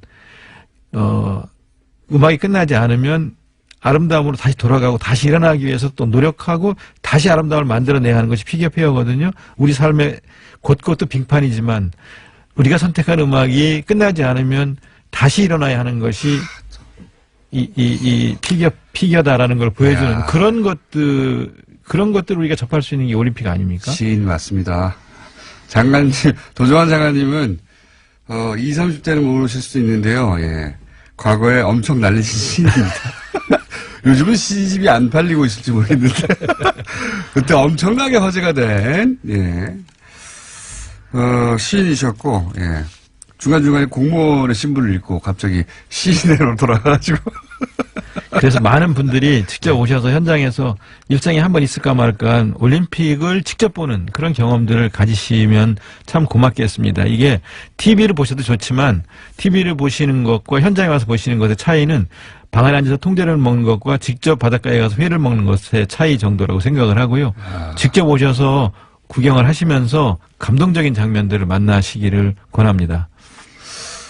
역시 후반부는 막판은 시인의 모드로 맞습니다. 생각해보면요. 평생 다른 나라의 동계올림픽에 갈 일은 정말로 거의 없어요. 네. 예. 가고 싶어도 이 절차도 가기도 그렇고 표, 숙박 머릿속에 이제 문제가 너무 많거든요. 그거 기차 타고 가면 되지 않습니까? 1시간 반이면 수도권에서는. 네. 강릉이든 평창이든 오셔서 세계적인 선수들이 경기하는 모습들을 보시는 제 기회를 생각에는 마시기 초반에 바랍니다. 보다가 너 기차 타고 금방 가면 되는 거 아니야 이거. 네. 1시간 반이면 길 막힐 때 서울 2시간 걸려요 길 막히면. 네네. 그런 생각하시고 후반부에 표가 더 많이 팔릴지도 모릅니다. 네네. 내가 왜 이거 앉아서 이거 텔레비전 보고 있지? 가면 되는데? 이렇게 생각하시는 분들이 아마 그때 가서야 생기겠죠. 네. 언론도 사실 평창 올림픽에 대해서 이렇게 보도도 잘 안 해주고 기본적으로 이런 이슈만 보도하고 그러니까 논란 그러니까 체육부 기자들이 기사를 쓰거나 방송을 내보내면 좋은데 정치부 기자들이 초반에 기사를 쓰면서 저희가 제대로 대응을 못한 것도 있고요. 또 저희가 뭐 성찰하고 반성해야 될 점도 있고 제대로 알리지 못한 점도 있다고 생각을 합니다. 어쨌든 그럼에도 불구하고 우리나라에서 30년 만에 다시 개최하는 이 올림픽에 많은 분들이 이제 오해도 좀 푸시고 또 같이 손에 손을 맞잡고 성공하는 올림픽이 될 수 있도록 도와주시면 고맙겠습니다. 알겠습니다. 지금까지 신도종환 문체부 장관이었습니다. 다음엔 꼭 여기부터 나오세요. 감사합니다. 네, 고맙습니다. 월요일 뵙겠습니다. 안녕!